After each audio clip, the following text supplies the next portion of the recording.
Welcome to Escaping Purgatory, a podcast where we rewatch Supernatural, then talk it through in the hopes we can finally escape this show. Join us each week and leave comments on upcoming episodes, and together we can escape supernatural purgatory. Hello. Hi.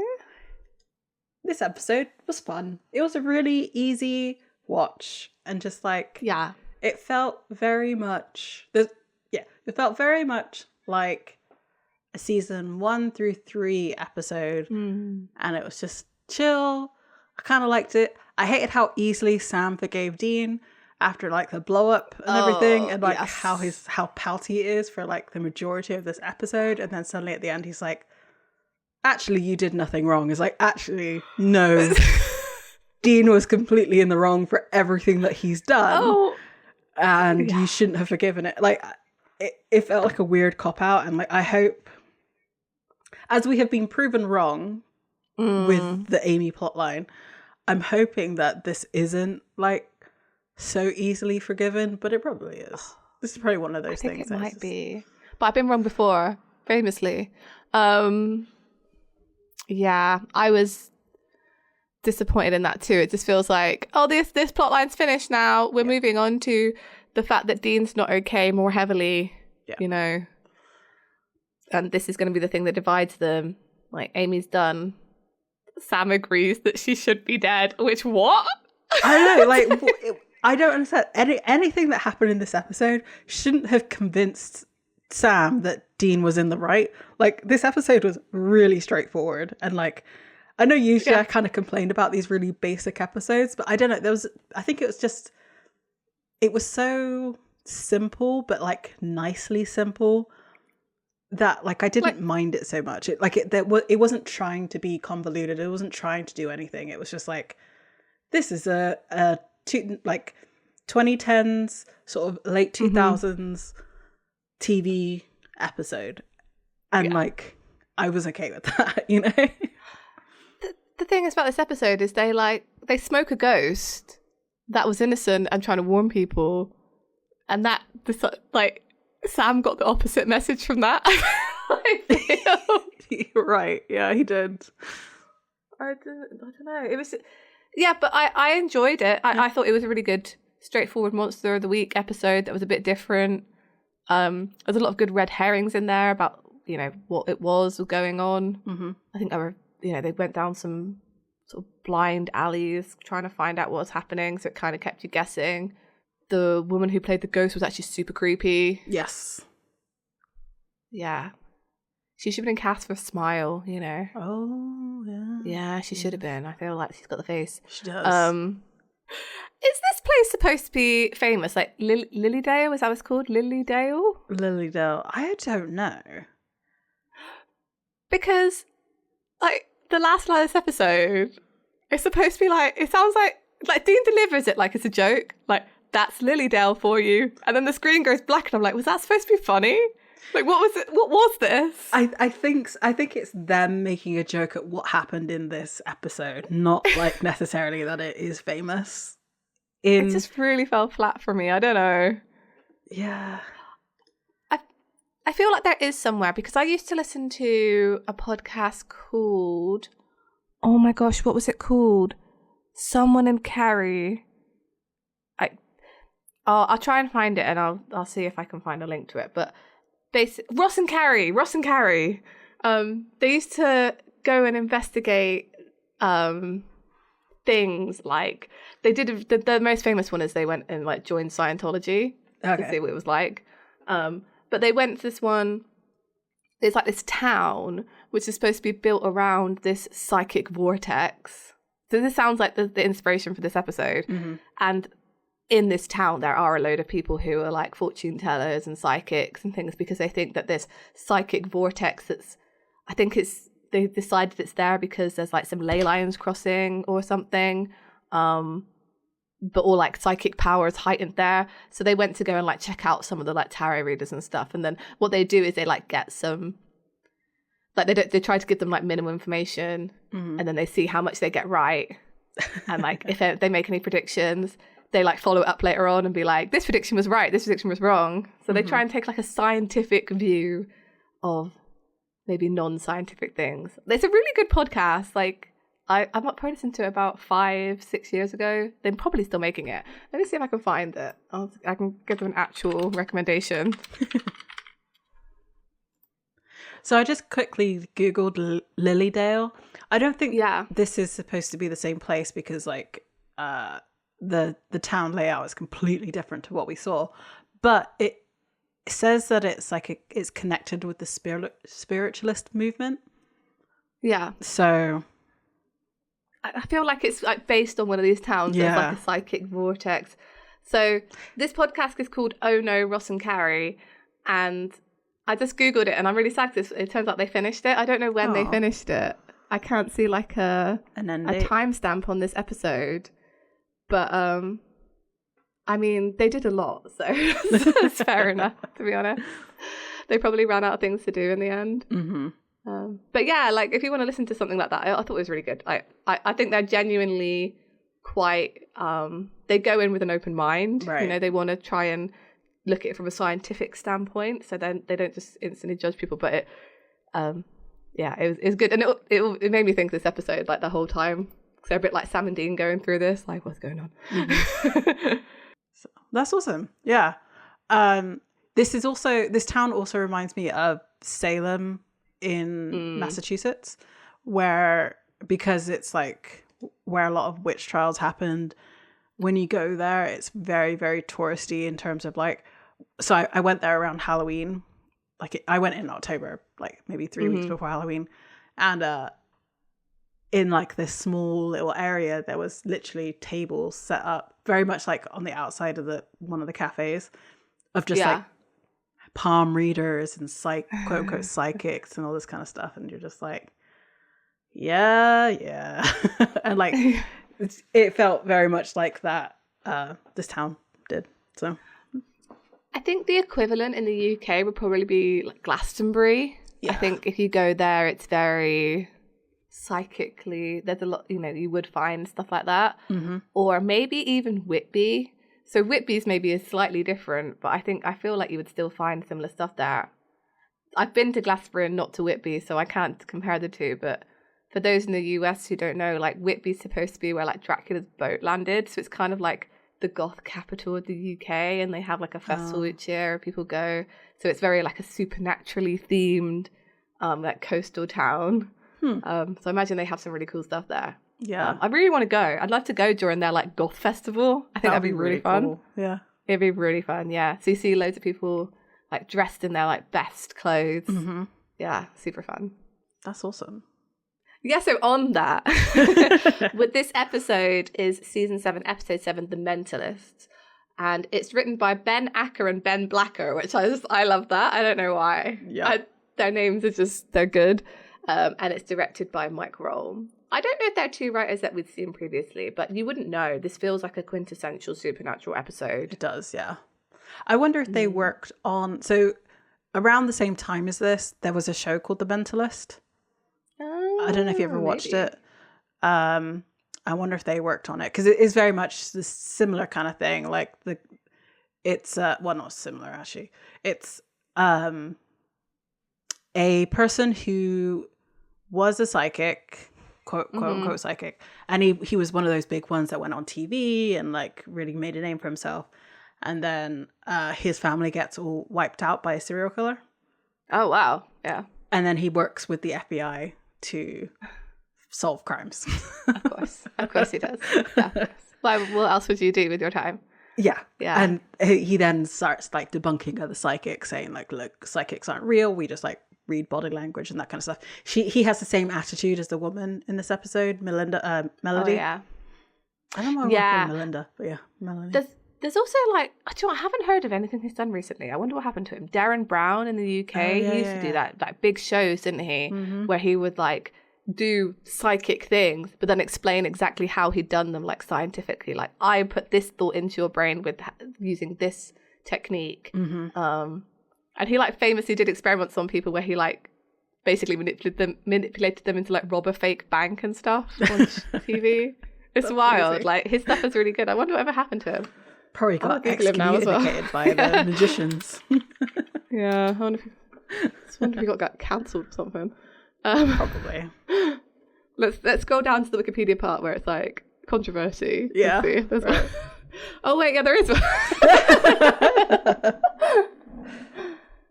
No, it's just stuff to do with a TV show where it's like, is it really real or not, or misleading? And it's like, yeah, it kind of is, but like, right, because it's also on TV, so it has to be entertaining. So yeah, it's supposed to be just entertaining. Like, of course, it's not real. Like, if you think everything's on TV is real, it's like it's not. Even reality shows, exactly, staged, right? Everything is staged. Yeah. I'll just close the wiki. There we go. Sorry. We're all over the place today. We are. I don't even know why. I mean, it's a good episode, but like it reminds me of just other things. And like since there's no real sort of plot to it, it's just like okay, it was there. Yeah.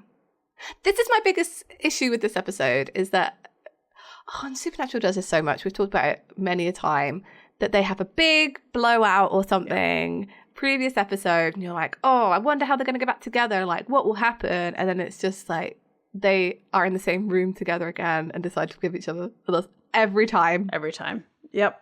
Yeah.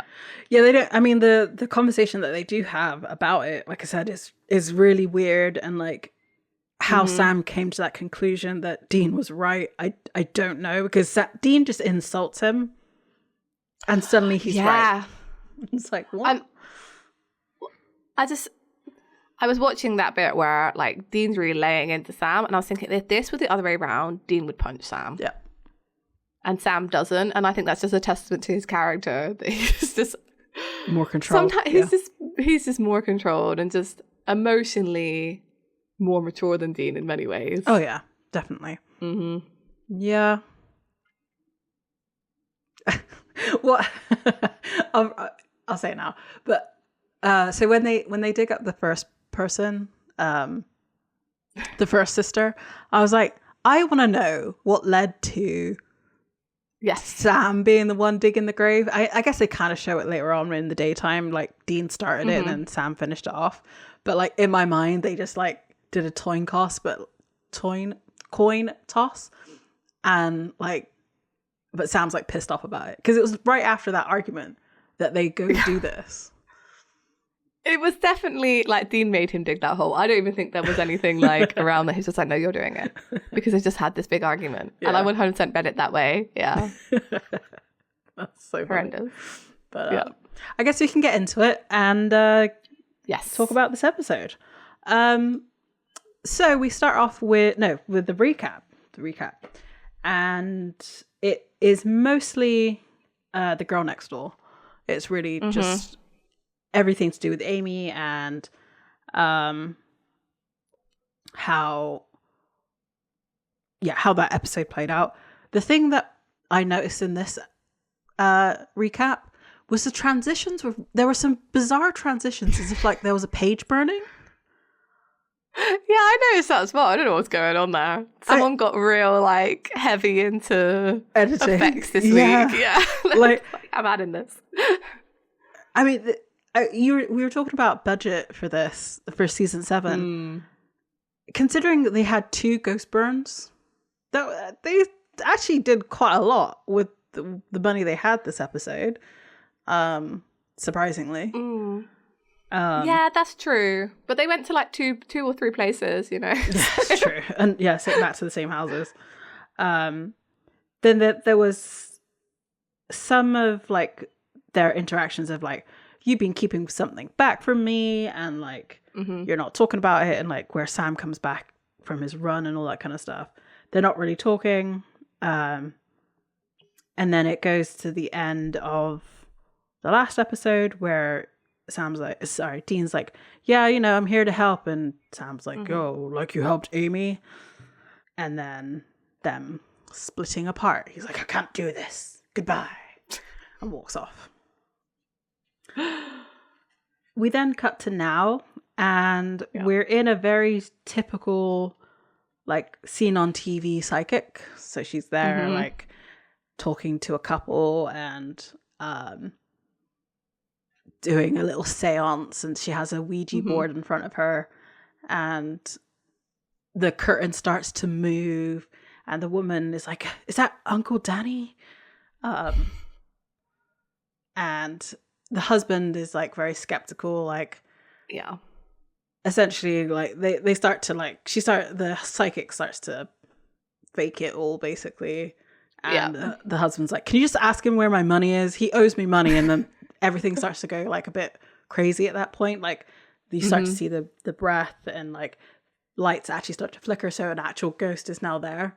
And like on the Ouija board it says like, "I'm not Uncle Danny," and like the what does she call it? The little planchette. The planchette. I love that word, planchette. Yeah. There's something really nice about saying it. Hovers in the air and like flies towards her and stabs her in the neck. But like the camera work for that is really weird. It's like it's the second time they've kind of done like a GoPro kind of look. Yeah. And it was like, but why though? I feel like things go in and out of fashion with like camera movements because I feel like I see a lot of this in the 2010s media. Like someone discovered GoPros. Yeah. And I think that is probably about the time people started using GoPros, to be fair. I think so too. And we're like, yeah, let's do this with everything. Yeah, let's get some like POVs from objects rather than people.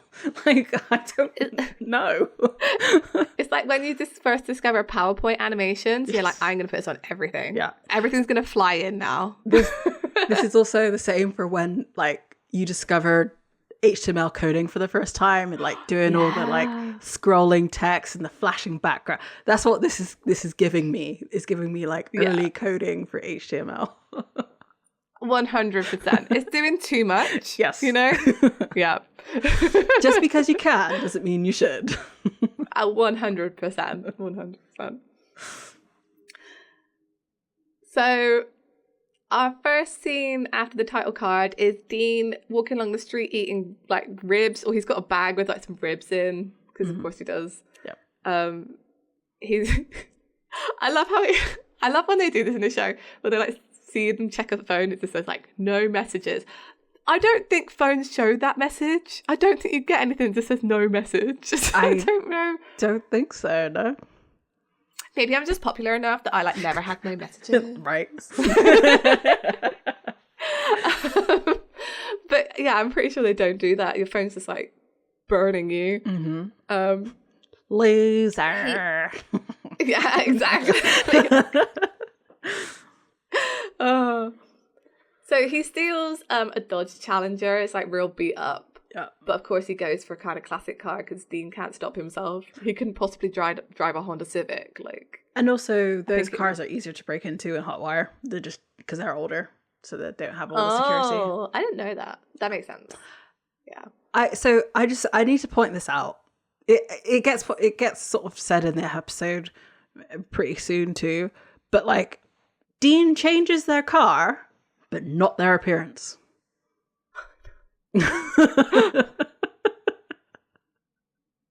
I just like do both. I think here's my I guess like fourth wall take on this. They shoot the episodes out of order, so they couldn't possibly like change their appearance that much, like facially or hair wise. But like, I don't know, wear an eye patch, you know, something you can easily get a fake mustache. Right. I mean, they surely would know roughly that their identities would be compromised in some way. So like, just something.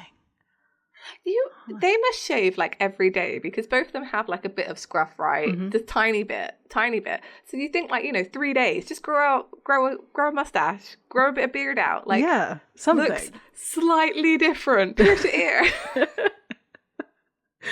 Wear a headscarf. Right. Or a hat. Anything. Sunglasses. Like a hat. Yeah, a hat and sunglasses wouldn't hurt continuity. Like, just regular glasses. Clark Kent it. Yeah, like they could have got... Because... Yeah. Yeah. This is the biggest plot hole in Supernatural, and I know I've said that before, but this is the biggest one. Why they never change their appearance. Yep. They never do it, and like they could have done. Dean, you could reinvent yourself. You don't have to dress like John anymore, and you have an excuse on why you can do it. So, come on. I know you want to wear jorts.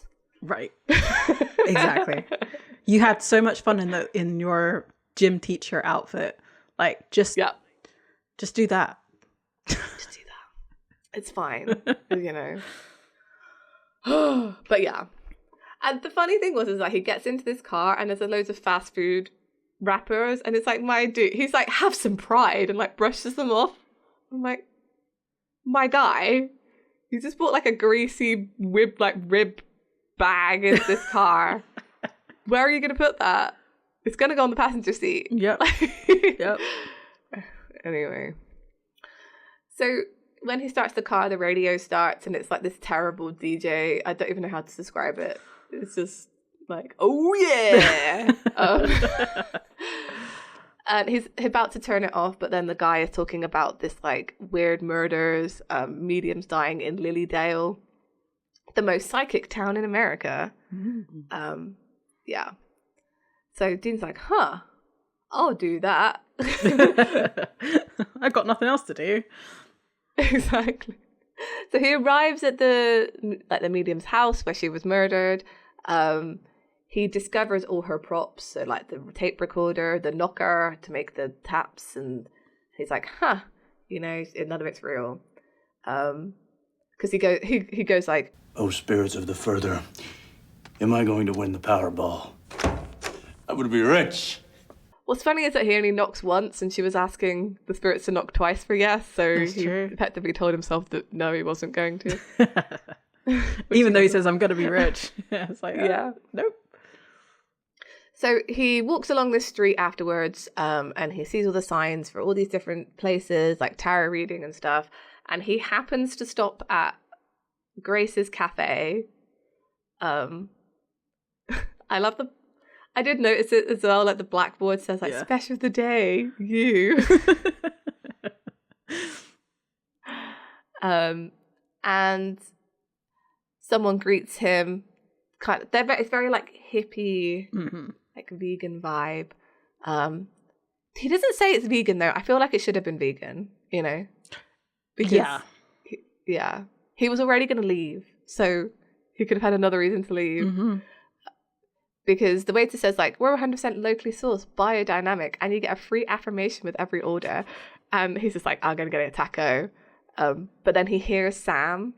And like, what are the odds of this? That like in this whole town, he picks the same like diner or whatever that Sam's in? I think I think he must know that Sam would also work this case, but like he literally just happened upon the radio. So like, yeah, I don't know. It must be because they're like God's favorite chew toys, you know? That I think you could read into this that this is literally like Chuck's plan, you know, writing them back together again. Yeah. Because it's so, I mean, they would have run into each other eventually on the case, but to run into each other at this, unless it's the only place to eat in town, which I can't believe that's true. I don't think so. No. Like, come on. So Sam's just ordering a coffee and Dean just sits opposite him and he's just like, we always wear a suit to get your palm read. And Sam is just so done. Pissed. There's no other way to put it. His face is just like, oh my God, you're here. Yeah. It's like running into your best friend that you've just like had a massive falling out with. Oh yeah. And then that person comes up and starts talking to you. That is that feeling. It's the worst. And yeah, Dean just starts just talking at him as well, which is I feel just makes him more angry. It's great. Because he's like, So I went to the scene. And wires, speakers, enough EMF to make your hair stand up. Don't even think about getting a reading. Oh, and if this hadn't have been two psychics that bit it, I would have just chalked this up as being dumb and accidental. Like Sam doesn't know. It's almost like he's showing off a bit. So he's like, you know, and the whole town's calling ghosts. But it takes serious spell work and some serious mojo. And like it wasn't this lady's situation. And he's like, and then he asks, when was the last time we saw a real psychic? And then he names two psychics that they know, which I feel is quite a lot. Yeah. So he's like, Pamela and Missouri. And I'm like, my dude, you already know two. So like, that not until the end of this episode they decide that maybe someone in the town is actually psychic. And I'm like, I feel like, and maybe it's always been in the back of their mind this episode, but in your circle, your small circle of friends, you already know 2 That's very major true. psychics. So why would it be like out of the realm of possibility that there's a person working as a psychic in a town where all the psychics work? Yeah. I mean, they do kind of allude to it. Or Sam does. He does say, like, you know, there might be some real people amongst all these fakes, or like at least some who have a little bit of power. I think it's more like there's probably just that one in this town. Everybody else is just a fraud. Yeah, that's so true. I feel like if you were a real psychic, maybe you would avoid all the... I don't know, would you? I'm not sure. I don't know. I mean... Perfect place to hide, right? Yeah. But then at the same time, like, why have all the competition? Yeah. So. And I feel like most of the real, like, quote unquote, real psychics in Supernatural don't advertise the fact, you know? Right, yeah. Yeah, that's true. They kind of live on the down low. Because using their gifts is usually terrible. That's true, yeah. And leads to, like, death. Yeah. So, Dean finally, after, like, all of this, is like, how are you? How have you been? And is interrupted by the waiter. Dean puts his order in for pancakes and a side of pig. I don't know why. It's just all like, ugh. Right. And the waiter says the best line in the episode. Yep. He says, "You are a virile manifestation of the divine." And I was like, wait, he's right. Wait, he's right. Because he's literally an angel's vessel. Yes. Oh my God, yes. That's so funny. That is so funny. Yeah. Yeah. I was just like, wait. I think that's why Dean's face is, I think it's not just the affirmation. He's like, he's right. Yeah. Crap. Yeah. Like, I don't want to be. It sounds nice and it's not what I want to be. Yeah. I didn't even think about Michael. Yeah. Yeah. It's just like, I just immediately, like, my brain went to it and I was like, Michael, he's right. Yep. Yeah. Maybe this waiter is a vessel too, but he doesn't know it yet. Yeah. Like, it's how some, like, maybe he does have some power that he doesn't know about. Yeah, that's true. Yeah. Mm. So Sam laughs at him. Just like, meh. And Dean's like, oh, laugh it up, Sam, hilarious. And then he's like, Dean again, all seriously. He's like, oh, he speaks. It's so juvenile, honestly. Yeah. He literally just like runs him over in this episode. It's just literally like, I'm going to wear you down until you can't say no, basically. Pretty much. So I'm just going to be around you until you love me again. Oh, Dean. Yeah. So Dean's like, look, we're both here. The chance of either of us leaving while people are dying out there is, and he's like, 0. Yeah. He's like, might as well bite the bullet and work with me. Sam is full emo teenager. He's like, I don't know if I can. I do love the fact that Dean is like, you need to work with me, even though I'm the one who's caused the issue. And I'm the one here begging you to work with me as well. Like, yeah. And Dean he says that here that, like, I'm not asking you where you've been for the past week and a half. It's only been like 10 days. And Dean is like, come back. You are so dependent. I mean, literally, I know he has no one because Cass is gone and everything, but like, wow. Go do, like, in defending your life, he's like, God damn it, I want an easy case. Like, I just want to make it, like, I don't want to do anything. Like, just don't do anything right now. Go help Bobby research Leviathan. Like, come on. Yeah, go underground for a bit, you know. Just you don't have to do anything, Dean. You don't have to go on Monster of the Week hunt. Like, you don't have to do it. Yeah. Sam's out there working. And yeah, just the abandonment issues are so strong. It's just like, don't leave me. Don't leave me. work with me again. We can make this right. I'm so sorry for what I did. But not really. But not really. I'm only sorry that you found out, which is worse. That's worse than being sorry. Yep. Anyway, so they agree to work together, and it's very tense. And while they're being tense, a woman walks past, and she like stares at them like, "Oh my god!" And she's like, "You're the from the the FBI, the wanted posters." And Sam's like, "No, like the Winchester guys in the news. No, we get that a lot." And I was like, "Yeah, of course you do." Yeah. I guess that's another thing about them being together again. Like maybe they could have split up for a bit because, wanted men. Right. 10 days is not long enough for like... For someone to not call this in and the police come and like check it out, that's not long enough. No.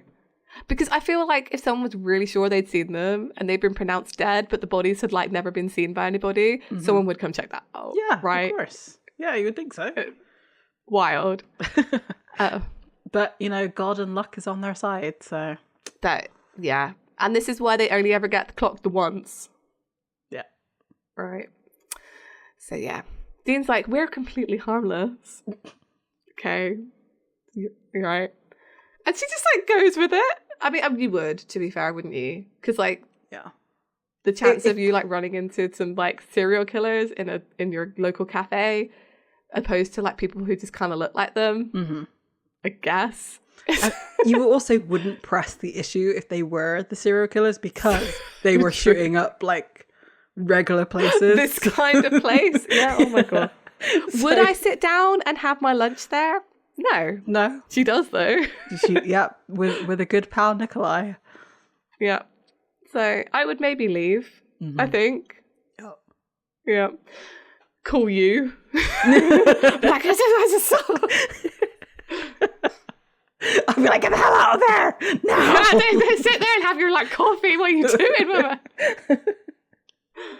Yeah. And then so she's like, "Oh yeah, I can see by your energies, you're completely gentle." So she's a fraud. Yep. And then a guy walks up with what I can only assume is a fake Russian accent. I think it is, yeah. And so horrible hair. Oh, what is... it's a wig, right? I think so, I think yeah. it's his bad style. I think it's a wig. Yeah. He's like, "Oh, look at her. She's very excitable." He's like, "They're FBI." And he's like, "I'm Russian. We can spot the law." Like, they're not both wearing suits in a place where nobody else is wearing suits. And also, like... With case files in front of them. To me, that just means you're a con man. That's why you can recognize that they're, like, the law or whatever. Not that, like... So true. Yeah. I agree with you, yeah. And they explain, like, "Oh, it's really sad what's happened." And Dean's like, "Oh, so close to festival season." And she's like, "Yeah." And it's like, "Oh, wait, no." Like, they obviously do care about the money, as well as their friends. The guy takes out a business card and hands it to Sam. And he just says, "Let me know if I can help you. I'm highly intuitive."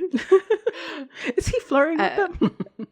It's almost like that, but, like, yeah, I don't know. So he's a spoon bender. And he like picks up Sam's spoon and like just does something to it. He goes like wom wom wom wom wom at it. And he's like, "Yeah, come to my demonstration. I can teach you to harness the power of your mind," which is so funny that he's saying that to Sam, who has actual psychic or used to have actual psychic powers. That's really true. I didn't even pick up on any of these little like things. I'm so glad that we're talking through this because I was just like gobsmacked right now. There were some really good moments in there. So they leave, and Dean's like, "Oh, so glad we decided to vacation here, right?" And then Sam's like, not even interacting with him. He's just like, "Okay, first case, second case." Yeah. So the first case was Imelda Graven. She had a big crystal ball and it hit her in the head, and that's what killed her. So it's ironic. And the same with the medium who used her planchette to see ghosts, got stabbed by her planchette. So we're going for irony here. Yeah. Dean notices they're wearing the same necklace, because Imelda gave it to Goldie in her will, so they're going with cursed object to start with. They know that Goldie's next of kin lives in town and is also a psychic, so they're going to go see her first. And then as Sam like pours some sugar into his coffee and goes to stir it, his like spoon terribly CGI bends. Like it's like, just gives up like limp in his hand. He broke my spoon. Like kind of tosses it down. I just thought it's really like petty. Well, because he's already annoyed, isn't he? Like, you know when you get like just ramped up more and more and more and you just can't really calm yourself down? It's definitely like that kind of feeling. Because I also had the same reaction. I was like, look, you can just bend your spoon back. It's not that big of a deal. Or just stir your coffee with a bent spoon. Like it does the same thing. Just turn it upside down. I stir my tea with a fork if that's all that's available. It does. It takes the tea bag out. Yeah. Exactly. Yeah. So they go see this psychic granddaughter. Yes, granddaughter of the planchette lady. She's called Melanie. I had to think about that for a second.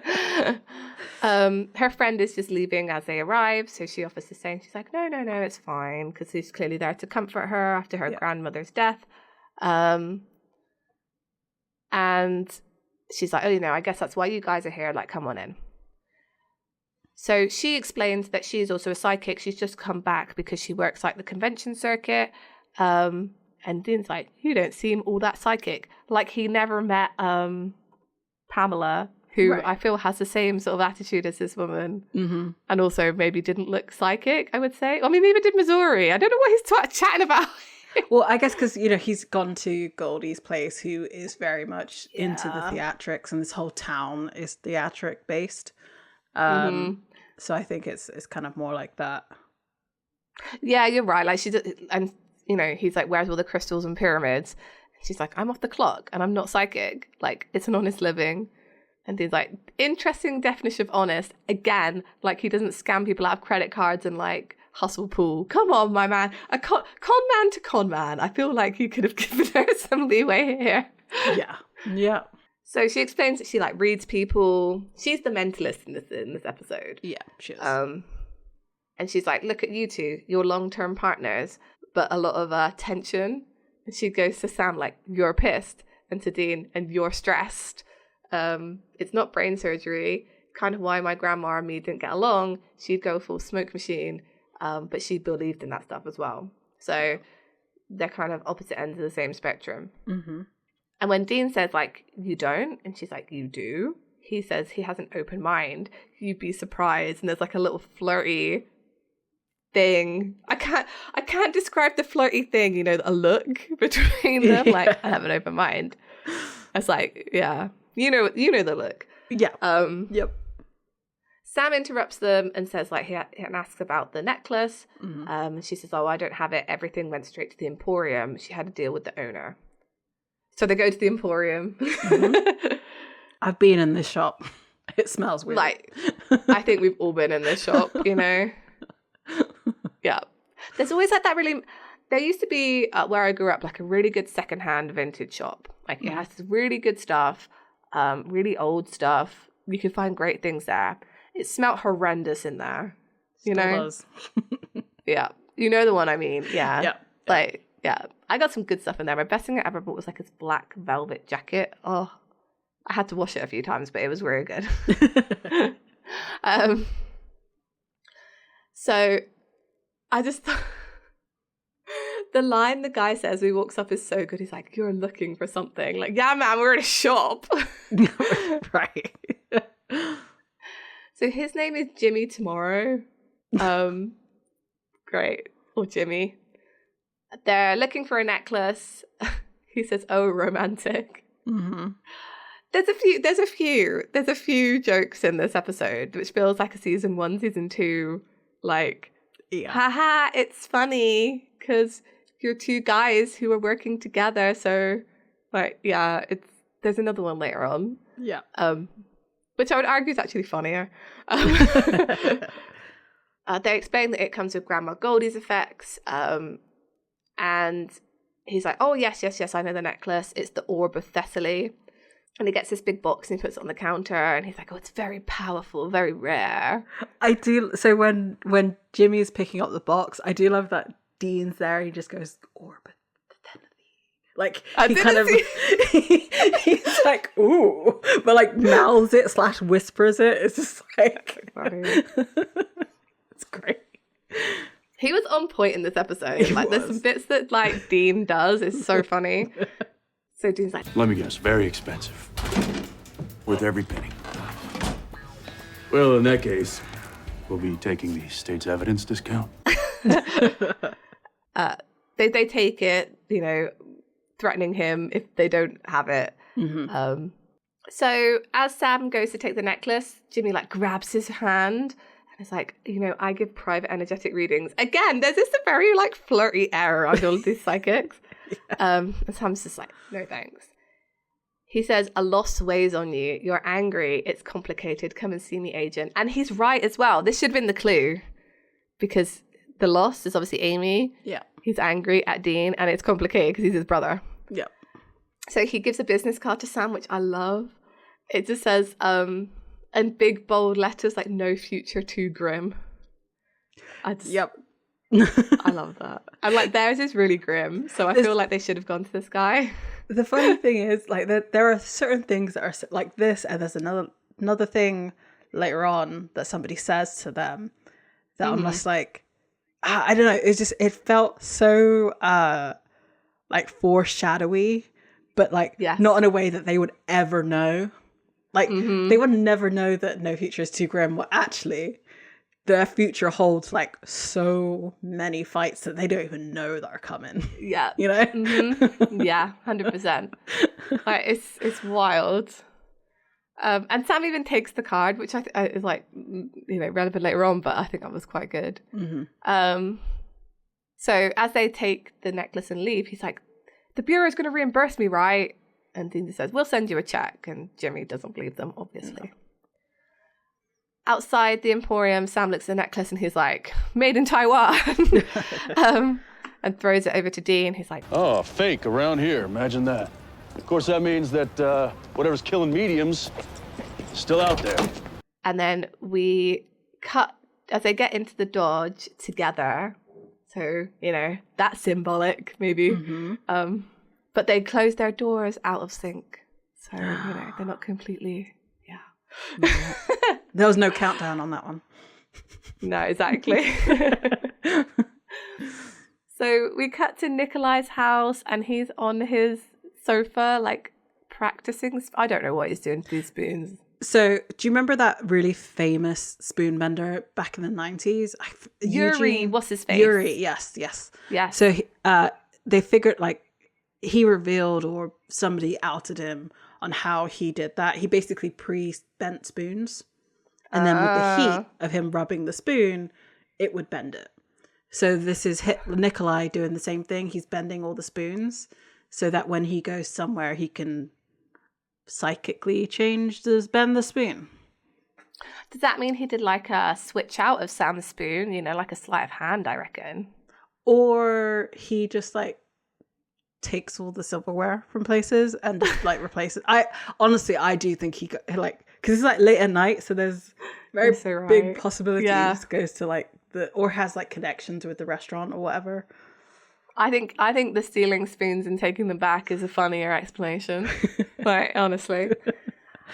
So yeah, he's doing all of that set up for his act, and he hears all ghost things start to happen. Static, voices, clattering. I thought this was real spooky. I don't know why. I find things with inanimate objects actually more spooky sometimes. Where he looks away and then he looks back and all the forks and stuff are stood upright on the table. Mm-hmm. That would freak me out. Yeah. Yeah. And then you start floating. Oh my God. No, get me out of there. So he's held above all of the cutlery and then obviously the ghost just drops him and he gets stabbed for all of it and dies. So quick question. Yeah. A human man gets dropped onto a table that has glass on it. Is that table really gonna stay up, or is it not just gonna collapse under him too? Or did the ghost that glass should have holding the glass underneath me and no, you just get stabbed by these cutlery? You're right, because the impact of him hitting the forks should have shattered the table and lessened the impact of the forks on his body. Yep. Because it would have got dispersed through, so it wouldn't have been as bad. So it must have been some kind of spectral thing that kept the coffee table intact. Yeah. Yep. I mean, it's also a TV show, so they didn't really think that through. They just wanted to have the cool shot of the blood underneath the table, so that's why they made it glass. Yeah. You're so right. It shouldn't have been a glass table. It doesn't really work. No. Yeah. Good point. But, psychic and magic. And I do feel like they intermingle psychic and witch in this episode, just because, like, when Jimmy's like, but yeah, you forget I'm psychic. And it's like, but that's something that a witch would be able to do too. I think the difference is that, and this I feel like is a supernatural difference, is that psychics have an innate power, whereas witches have to sell their souls for it. Oh. I think that's the difference in supernatural, but I'm happy for someone to correct me on that. Do you know what would have been really good? This is another reason why I think this feels like a season 1, season 2 episode. Yeah, is because that's when they were talking about psychic children, and psychic children do the same things as what Jimmy can do. Yes. So how funny would that be that Jimmy is actually one of the psychic children that got away? Yeah, I mean, he could be. He could be. He totally could be. Yeah. You don't know that he's not. Yeah. Which is why he has such a connection with Sam, because he like recognizes the why not the bloodness of it all. Yeah. Why not, indeed. Yeah. So we cut to Nikolai's house in the next day, and Sam and Dean are there, and Dean obviously makes a joke. He's like, he probably should have bent those with the power of his mind. And then Sam goes over to the police chief, and they try to like talk about what was going on. And basically they've got a whole bunch of people calling in saying that like they're all clairvoyants and they know what really happened. And Dean's like, okay, well, what's the most popular theory? And it's like, it's a toss up between a ghost and some sort of ogre that only attacks Russians. And I was just like, yeah, but this guy is not Russian. But I think they all have like some kind of Russian, like Imelda sounds maybe a little bit Russian, and then there's like Madame did she put on an accent as well? I can't remember. I don't think she does actually. No.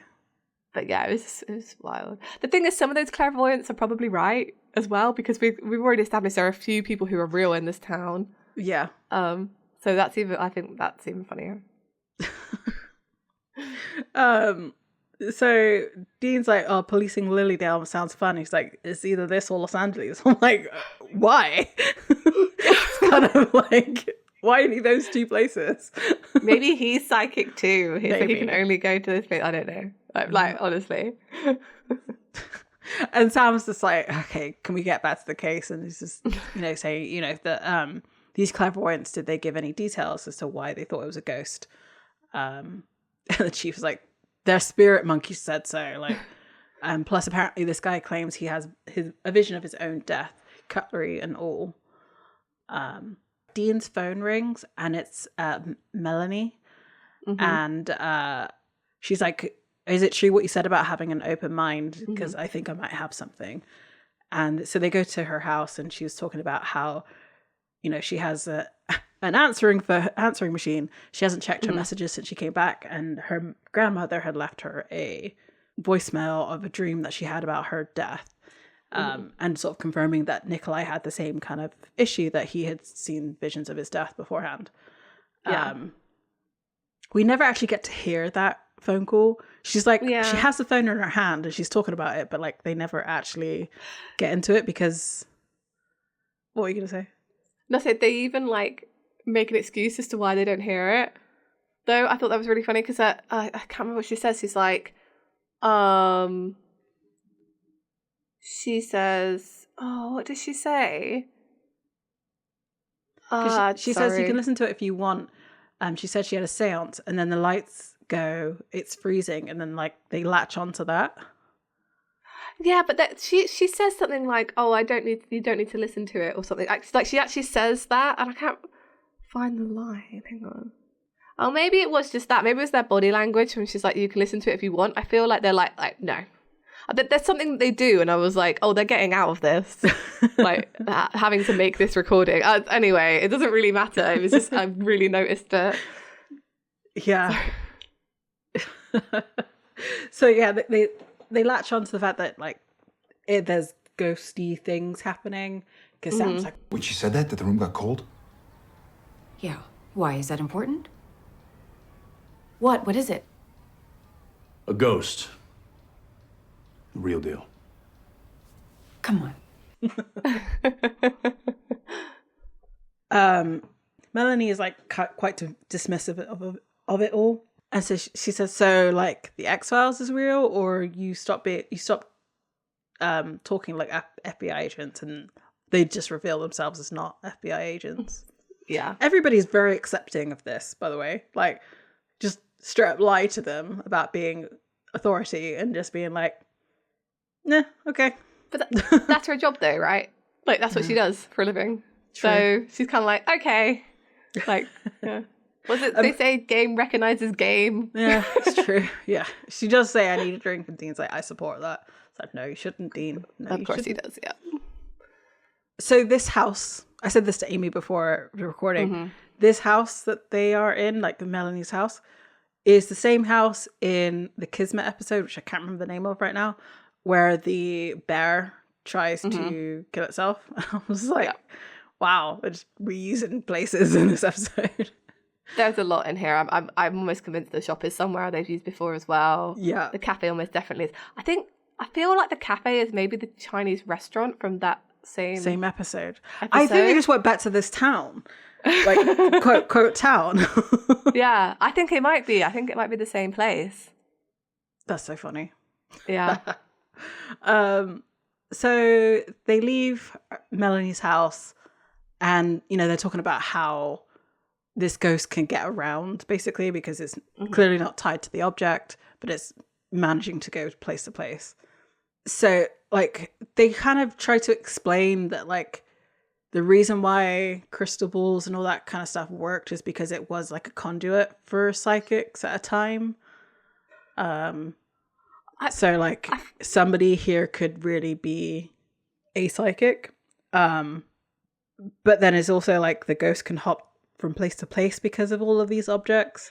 But like they say that quartz, which is what the crystal balls are made of, is like an antenna for spirits, which is funny because like it's also using a lot of like scientific equipment. So like does that mean that like well, science and magic are not that different? Yeah, maybe that's why. Yeah. What's the saying that like magic is just science that hasn't been explained yet or whatever? Yeah, that's the one. Yeah, so maybe it's all just magic. Maybe the reason everybody uses quartz is because of its magical properties. It's actually ghosts. Yep. Giving you the science. Exactly. And so Dean's like, so we got to be looking for a needle and a stack of fake needles. And this is where Sam says it's worse. Man, I'll bet you anything some of these guys got real juice. I'm not talking kill people level. I'm just saying enough to make it complicated. I hate this town. So Dean's like, okay, let's go find Miss Chloe's, like the famous telephone psychic. That's who Miss Chloe is. Like Miss Nag. Yeah. Oh. And Sam's like, nah, let's just go split up and canvas. He's like, right, of course you are. And like, because they're still not friends. Yeah. So Melanie's friend, who we later find out her name is Camille, so I'm going to call her Camille, is also a fake psychic, but she uses hoodoo so she uses like, because she's African American, so she uses like Louisiana African American magic, because it's all bones and stuff. Yeah. Fine. Because she even she puts on a fake accent as well. Like a fake Louisiana accent too. It's bad. It's really bad. It's really bad. And basically, she tells the customer that like, that brother is going to go back to jail. Like, she's asking if her brother's going to go back to jail, and she says, stay away. She gives very sound advice, really. And that's the thing. People go to psychics to get advice rather than, well, some people. Yeah. But they like charge a lot more. She says, stay away. His curse will drag you down. You know, folks do turn jail into a habit, you know. It's kind of rude, but okay. It's true. Yeah. But then I guess she realizes that she could be losing a customer, because she's like, oh, don't fret. Like, as I always say, family is a pain in the ass anyhow. Thank you, Sister Thibodeau. No, child. Thank the spirits. Now, would that be cash or credit? Very much. Yeah. So as she's counting the cash that she's made for that day, her eyes like turn white, and she starts seeing a vision of like a light passing over a mirror and turning this like wool kind of a whitish color, the chiming of 2:00, and then seeing herself being strangled. Yeah. But it's not like a coherent sort of visual. It's just sort of spotty and all this kind of stuff. Mm-hmm. So Dean and Melanie arrive at Camille's house. Yeah. And Melanie's like, don't worry about him. He can help. He knows all of this kind of stuff. Yes. And she's like, she basically says, you know, I don't care if you can help. I don't care if you call yourself the Pope, like whatever. Yeah. You're not really like, it's very much call the kettle black, like pot black kind of situation. Precisely. I think that's why they're so accepting of Sam and Dean, like I said, like because they are phonies and they know it. So they're like, sure, why not? So she explains the vision that she had. They go to where the cash box was, and Dean notices a mask on the wall that has a camera in it. Mm-hmm. Of course he does. And so they go and review the footage, and they see the moment that she gets like touched by a ghost, and they're like, oh my God, ghosts are real. It's like, yeah, yes they are. We told you. And Camille's like, so, and they like kill people, and Dean's like, until we stop her. But, you know, the good thing is that the clock reads 2 a.m. So it's presumably, I don't know how he knows it's 2 a.m. I guess because of the context clues of seeing the light. Okay, fine. Yeah. It's because the cuckoo was cuckooing in her vision. Right, but that can happen at 2 p.m. or 2 a.m. Oh, I guess, yeah, you're right, because it's dark and it's 2. Yeah. That makes sense. Sure. And then Dean's asking, does anybody recognize the very, very clear picture of this ghost? Very clear. Like, you wonder how the ghost facers never got a good picture of a ghost, because it seems really easy. It does. I mean, the psychic who has basically a button cam in high def in a mask. They'd be so embarrassed right now, like the ghost racers. Honestly, Yep. Conveniently, Melanie recognizes the picture because she's seen a painting. No, wait, a photograph at the museum. No way would I remember that. And there's museums that I've been to multiple times, and I couldn't tell you any of the things that are in there. You know, let alone a picture of a woman or whatever from. Yeah, no, not at all. She's psychic, so she remembers. Of course she does. So we get to the museum, and Sam and Dean are both there, and Sam looks really unimpressed by everything that's in this museum, and Dean's just like, I guess so. And there's a tour guide that's talking about the history and saying, tortured elsewhere, they were embraced here. My own family has a modest natural gift. We also celebrate a long-term colourful history of embellishers. And they start to walk away, and they see this sign for sibling acts. I guess Melanie must explain more as to where they would be, because how did they figure that they need to go upstairs to the sibling act area? It could also just be that he saw sibling act and was like, oh, we're siblings. Yeah, okay. Like there's a lot of coincidence in this, but like this happens every time they're on a case. So at the moment, I'm just happy to I'll just go with it. It's fine. Yeah, it's true. It's okay. So they're looking at this wall of siblings, and it pans to the mystifying Campbell brothers. And I thought they were trying to make a comment on like the Campbells. Yeah, no, they were, right? Because they're like, this is you in another life or something. Yeah, exactly. Sure. Is not. Or is this a nod to the fanfickers out there? This is what I mean, right? They make a couple of these jokes in these episodes that are very much fully placed in like season 1 or season 2, and I thought we were past this. Yeah, right. Like, come back. We're trying to like get you back into the show. Like, we learned our mistakes from season 6. Look, season 7's better. It's just like season 1 and 2 again. Don't worry about it, guys. We have monsters again. Yeah, I know. Yes. Yeah. And so as they're looking at these pictures, the tour guide who just left the tour group downstairs is now with them, and he says, never ended well for the siblings. Like, what a statement to make. This guy is actually psychic, because clearly he knows it's not going to end well for them, and it never does. Yeah. Even the ending of the show doesn't end well for them. Right? This is what I mean about psychics. Like, he's kind of hiding in plain sight, but he doesn't really want to use his gift because it's, horrendous.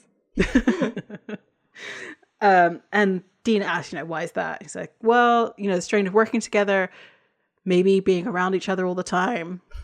Those two were the exceptions. That's actually the Campbells. And he's like, got along famously. Of course, that was just a stage name. They weren't actually brothers. They covered for their alternative lifestyle. And it's just like, I kind of wish that they did lean into the fact that they were the Campbell, like they are their great grandfather, like whatever, uncles or whatever. But it is what it is. It is what it is. It's just another gay joke in a long line of gay jokes in Supernatural. Exactly. Yeah. Even though this episode is written by 2 men. Well, I feel like there are more.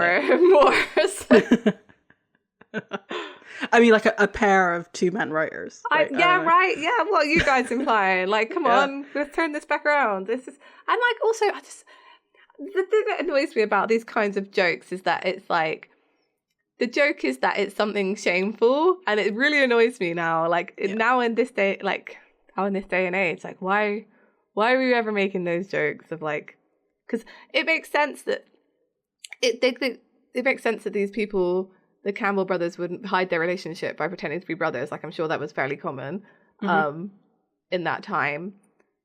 But like, it's the way they're just, I don't know. Like, it's such a, I don't understand Supernatural. Like, what are you trying to say? Yeah. What are you trying to say? Is it just a nod at like the people who ship the brothers? I feel like it must be. It must be, because like you had this opportunity where Dean is flirting with this woman heavily like, throughout this whole episode, but like nothing happens between them.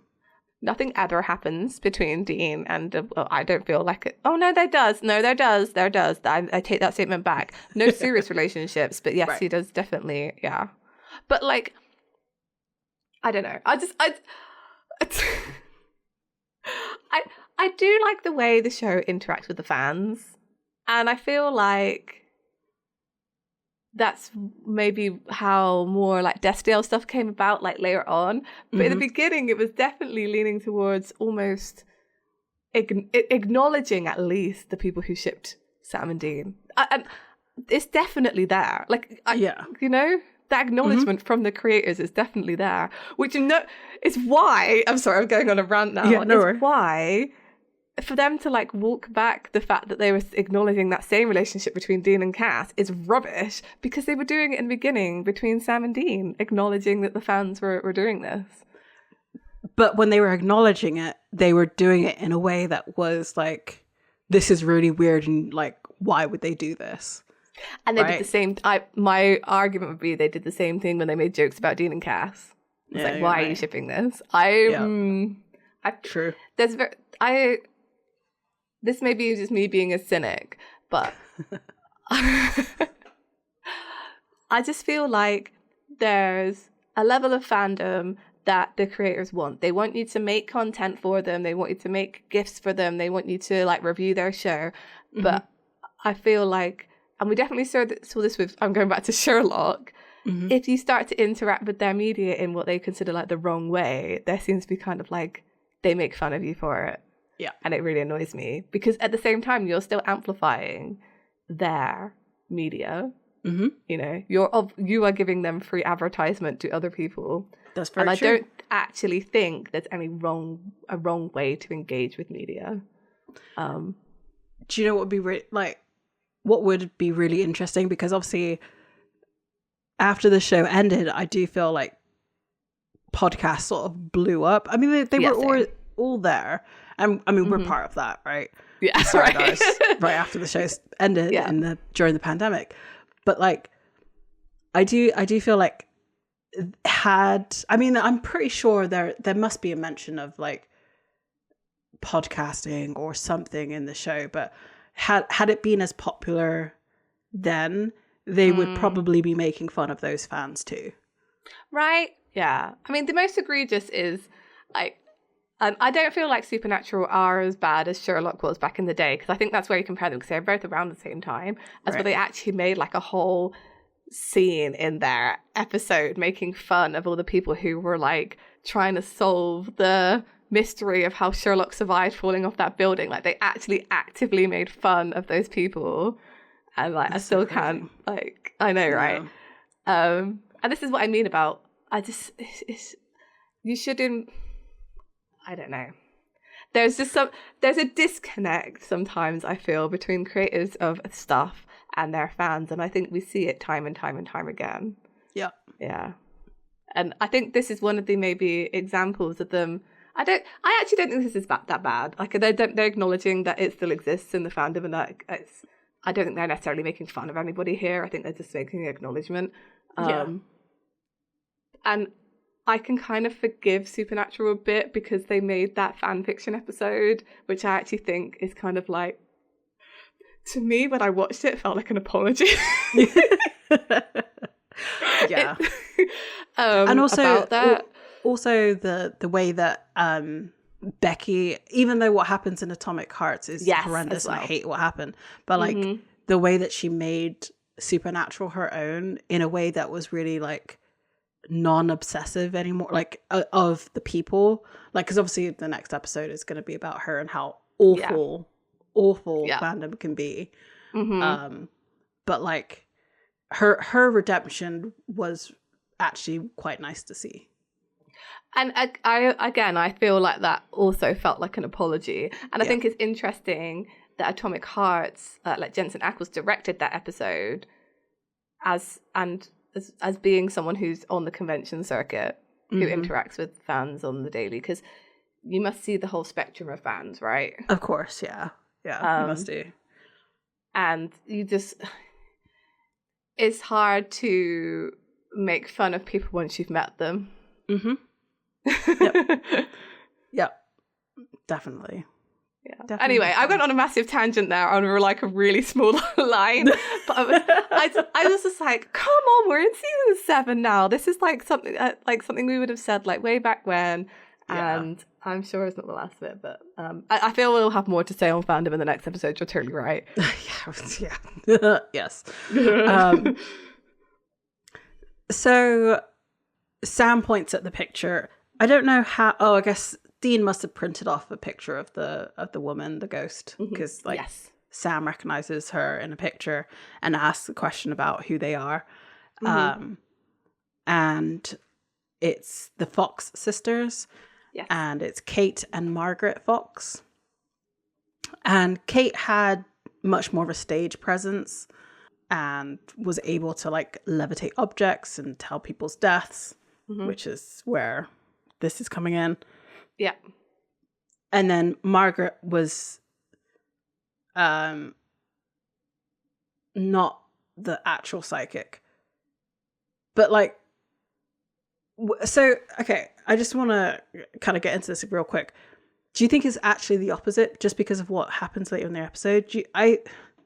was Kate the fraud and Margaret was actually doing all of the stuff on stage, but like because Kate was more charismatic, she took credit for them? No, that's completely, you're right. The second one is right. Okay. And they're also a mirror to Sam and Dean, and he kind of looks at them and he says so because Dean is the more charismatic sister in this case, whereas like Kate is the one with actual psychic ability. Does that make sense? I think I'm right around. No, so Margaret is the one with the psychic ability, but isn't charismatic. Oh, yes. So she's the one with the actual psychic ability. So, and then her sister was basically taking credit for her stuff by being more charismatic. And I think that's kind of maybe how she saw it. And that's how this plays into it. And then the museum guy kind of compares them by the way he looks at them to Sam and Dean, because he's like, well, she didn't have her sister's charisma, but she looked after Kate, and then like looks. Oh, I got this right in my head. Yeah, like he looks at Sam, I think, and says sometimes one's true gift is taking care of others. I think that's the way he does it. But basically comparing them, and I don't think this in any way changes anything about Sam's situation here. Like I don't know, he's comparing them to another set of siblings, a psychic and a non-psychic one, a charismatic one, but then like Sam is not charismatic. Anyway, maybe this means nothing. But it does. I mean, or at least it should, because you're right. Like there was something about that, like one's true gift is taking care of others, and like. The thing is, you can take this in both ways. Like, it could be Dean's obsession of wanting to take care of Sam, or Sam's, like, compassion for some monsters. And, like, wanting to like, in terms of, like, the Amy situation, it's like he wanted to take care of, like, let Amy go so she can take care of her kid, which in his mind is compassion. But then in Dean's mind, he's taking care of the situation because every monster will kill again. So therefore, I have to take care of this, and so that Sam doesn't have to. Yeah. I think you could read it both ways. The way that I read it was directed at Sam, because I'm going full Disney princess on this, because Sam is nothing but a Disney princess. Of course, the hair and everything. That although you lost your power, his psychic powers, right? Because he's, between him and getting possessed with Lucifer, like that's been quite a short time for him that he lost his power. Maybe your true power all along was just being kind. Yeah. But yeah, it was very pointed. Maybe go back and watch it if you haven't watched it again. I don't know. There was something there that I think they were trying to convey, and obviously weren't that successful, because me and Annabelle are here are talking about what I meant. And then, so it turns out the Fox sisters, they lived and died here in this small town. They didn't really go anywhere. And they're buried in the local cemetery. And Sam's like, great, thanks. And he leaves. And then the museum guide like grabs Dean's arm and he gives like a reading. It's like, I'm getting something from an Ellen or an Eleanor, or Eleanor or an Ellen. And she seems quite concerned about you. She wants to tell you, pardon me, if you don't tell someone how bad it really is, she'll kick your ass from beyond. You have to trust someone again eventually. Which, this is the wrong person. I'm sorry. Like, I get that Dean hasn't been talking about how he feels with the whole Cass situation. It does come out in a sentence in this episode. Yes. But, like, Sam is the one who is going cuckoo bananas. He has the one who has all the visions and stuff. And, like, he has a quote-unquote coping mechanism. But, come on. You're waving your arms at me, so I need to know. We have to set up, right, this episode is setting up the Dean storyline, because like I said, he doesn't really have one in the season yet. Like, it was whole, like, there's something off with Dean, and they're building up to this moment of him just being off, and he's basically pretty suicidal through most of this season, I have to say. Like, he's very there's just a devil-may-care attitude about him that is not healthy. Like, he's drinking more. That's getting called out, which I thought was really interesting, because people said that's never really called out, but actually it really is in season 7. And it like, I want to see, because like, I don't remember this B plot from Dean, like, because he kind of is always a bit like that. But they're like making a big deal of it in this season, so I'm like, how are they playing this into the Leviathan plot? And also confirmation, and I was so vindicated here that I'm like, it is all about Cass. That's why he killed Amy. That's why he doesn't care anymore. Like, all of that. And I was right. It's the freaking breakup. It's the breakup, and then the unforeseen death that you can't, like, because they were almost having a makeup, but then Cass dies. Yeah. I know. The tragedy of it. Oh, it's just so good. It's all about Cass. Like, all of Dean's storylines, all of the, like, from now on, I feel like it's Cass. Yeah.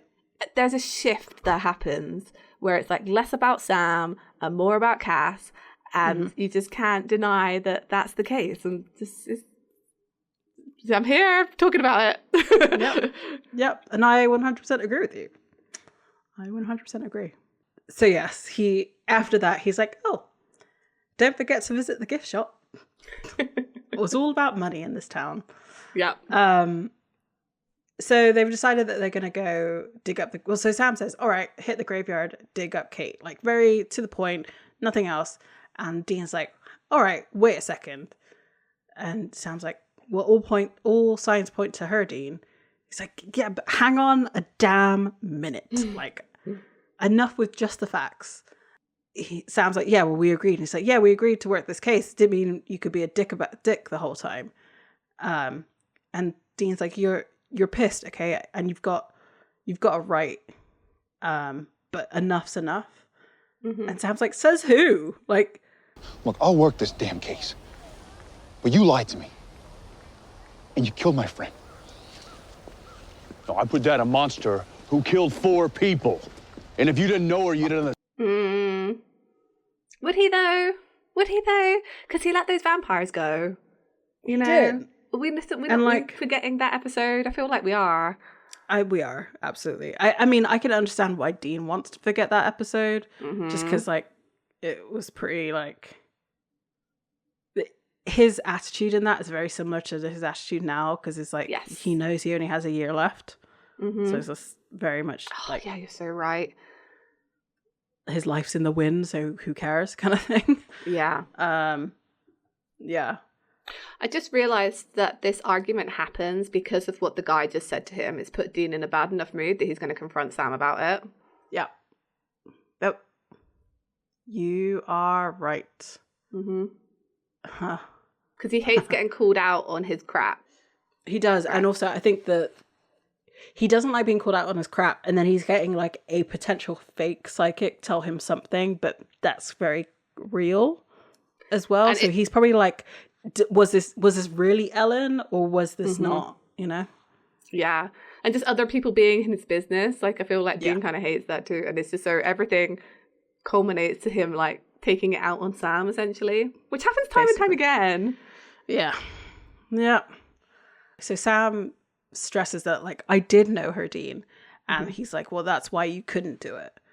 Look, I get it. There's certain people in this world, no matter how dangerous they are, you just can't. This is him making excuses for Cass as well. Right, yeah, it is 100%. Is. I waited to get there, because I was like, yep, this is it. Yep. This is Dean talking about Cass again. Yeah. Like, I understand why there's some people you couldn't, but you should have. So this is all about him feeling guilty for the fact that they didn't take down Cass, and now the Leviathan are out, when he definitely should have taken down Cass, but he didn't because, oh no, maybe he loves him slightly. Like, just saying.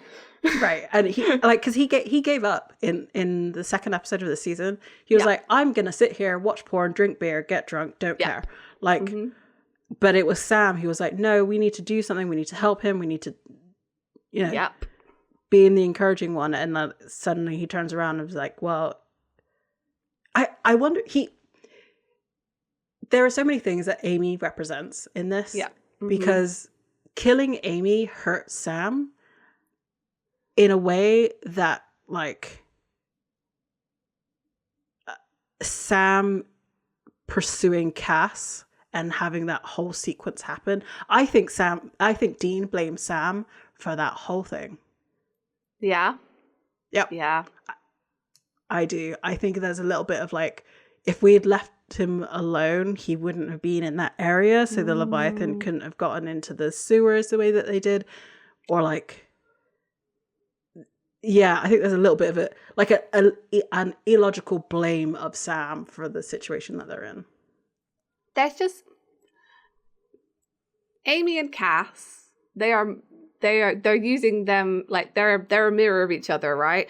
Because and this is I don't understand why people can't read like the Destiel in it all, but I do get it. It's fine. Like, you don't have to agree with me.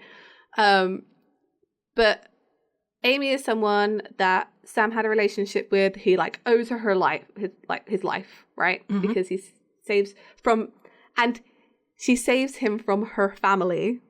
Yes. As Cass does with them, right? Exactly the same situation. He saved their life from his family multiple times. And then they, later on in the line, she's gone out and killed some people and made some mistakes to try and protect people that she cares about.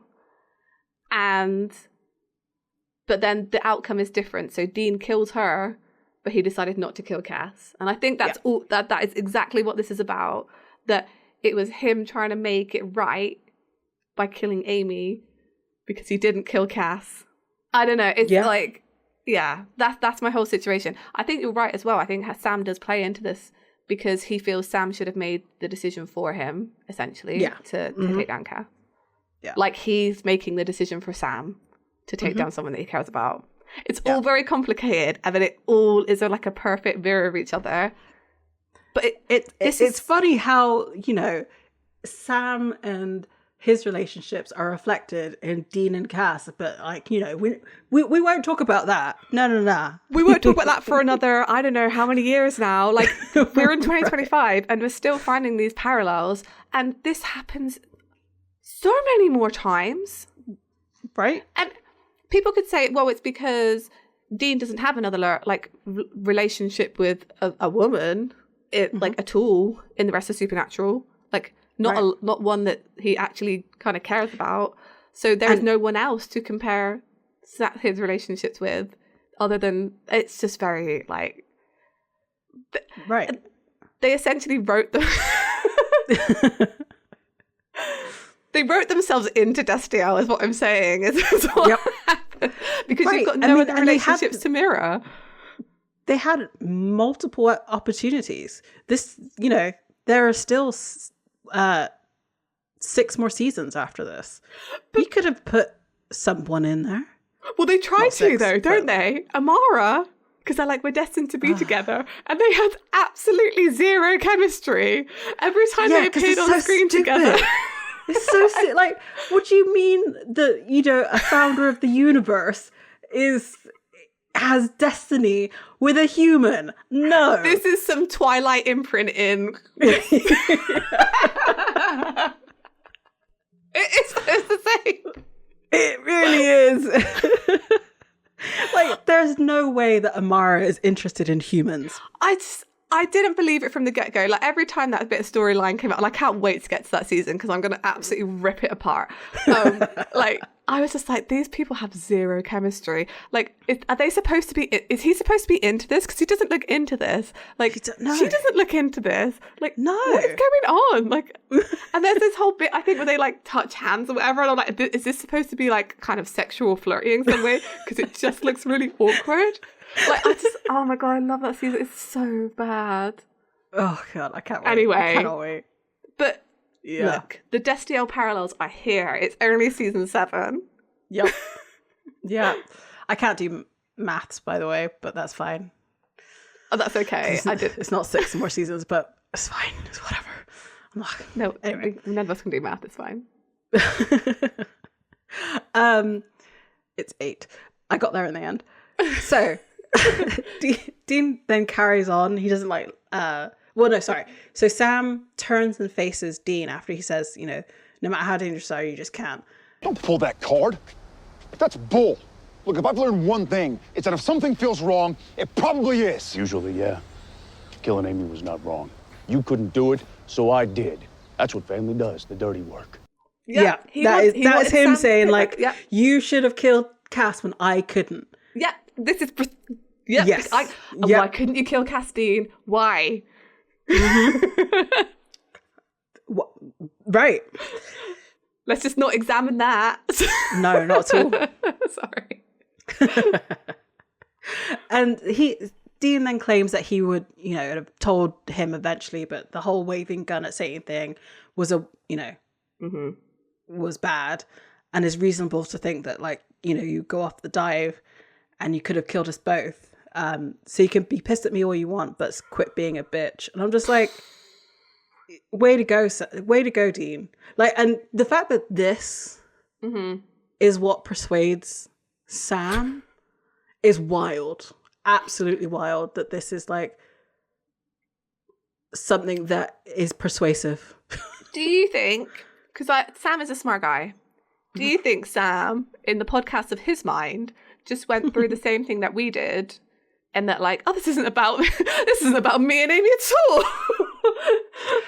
You know, yes, but not in the same way of, like, this is about, like, he knows this is about Cass, but, like, I think this is also his warning of, like, oh, Dean is not okay. I cannot leave Dean alone because he is going to do something. Like, he thinks I'm cuckoo bananas crazy with Satan in my head. He can't even see his crazy, you know? Yeah. Like, Dean can't see how bad it is, how bad he's spiraling after Cass has died, and the, like, fallout of that. Like, he can't see it. So Sam needs to watch out for him. And I think that's why he decides to stay at the end of this episode. It does make sense if you're reading into it as much as we are, is that he needs to watch out for him. 25 minutes on one line of this. This is why Supernatural is wild, because sometimes you're like, it does make complete sense, but I need my conspiracy board behind me. Right. Right. Yeah. Because, like, it's not here, but it is a little bit later, because they get into it again. I think it's at the end of this episode they get into it again. But, like, it really is, like, Sam realizing that we're both not okay. Yeah, and that's it. And it makes no sense, like, from the outside. Sam has a grounding. Yeah. Yeah. Whoa, mind blown on this episode. Here we are, just, like, both saying, like, oh yeah, this is a kind of good episode, nothing really going on, but, like, actually like, yeah, this always happens. I love it so much. And so the other thing I was going to say, where Sam has done the extreme already. He has gone out and shot at nothing. Yeah. Dean is getting close to that too. I think so as well. And I think you see it in the moment, because Dean walks towards the car and Sam just stands and watches him walk towards the car. And I think that's the moment he's like, damn, he's not okay. Yep. Yeah, as he's like watching him walk, like, because he doesn't normally talk to Sam like that either. I know they have their fights, but to outright, like, just be mean, you know? Yeah. Because, I mean, they call each other bitch and jerk, but he never says, like, stop being a bitch. Yeah. You know? That's all, like, bants, you know? Whereas and he's already called him a dick as well, like, at the beginning of this. Yeah. Yeah. So this is the part where I was just like, I wanted to see how they got to the point where Sam is digging the grave. Yeah. Or digging up the grave. But it's not mentioned at all. And this is when they decide to talk about the Kate's motives, because Sam asked the question, I get why she's killing people, but why is she trying to warn them? It's like, shouldn't you already have had this conversation? Like, this going for it, it's fine, you know? Yeah. And Scene's like, oh, I'll give him a taste of the curse, maybe. You know, it couldn't be a joyride, because, of course, like, I'm assuming the way that Kate's powers work is that she touches somebody and she can tell how they die, because she's touching all of these people. I don't know. So they find her bones and they set it on fire. Well, they're about to set it on fire. And she actually appears and she's like, why is nobody listening to me? And Dean is trying to do the whole lighter thing, but his lighter's not working, of course. And Sam has a box of matches or a strip of matches and he managed to do it. And she's like, no, stop. And then she burns up and vanishes. And Dean's like, nice timing, because he's like in a tussle with her. Yeah. So then Dean calls Melanie and tells her, look, case is done. You can go home. And her friend is like, can I stay with you? She doesn't ask directly, but has a look on her face. Mm-hmm. So they go back to Camille's house and, she's like, oh, just one more minute. I just have to collect a few more things. And she's like, oh, no, fine. It's been taken care of. You don't have to worry about it. And she's like, yeah, but if you've had the vision, you wouldn't want to be here either. And then the clock starts to cuckoo. Yeah. And they're like, oh, no, actually, it's not done because the ghost appears. Mm-hmm. She calls Dean back, like in a panic. Yeah. And he's on the phone while driving. Sam takes the phone off of him and is like, just drive and I'll tell her what to do. And he tells her to like get salt, get iron, and they fight her off as long as they can. But in the end, Camille gets killed by the ghost. But the ghost is like super creepy and like smiling and all this kind of stuff. Like she's really into it. Yeah, I didn't like it. I didn't like it at all. Nope.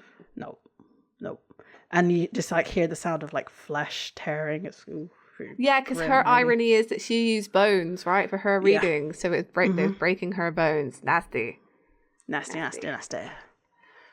So Sam and Dean pull up, and Melanie's already outside, like crying, like because she's dead.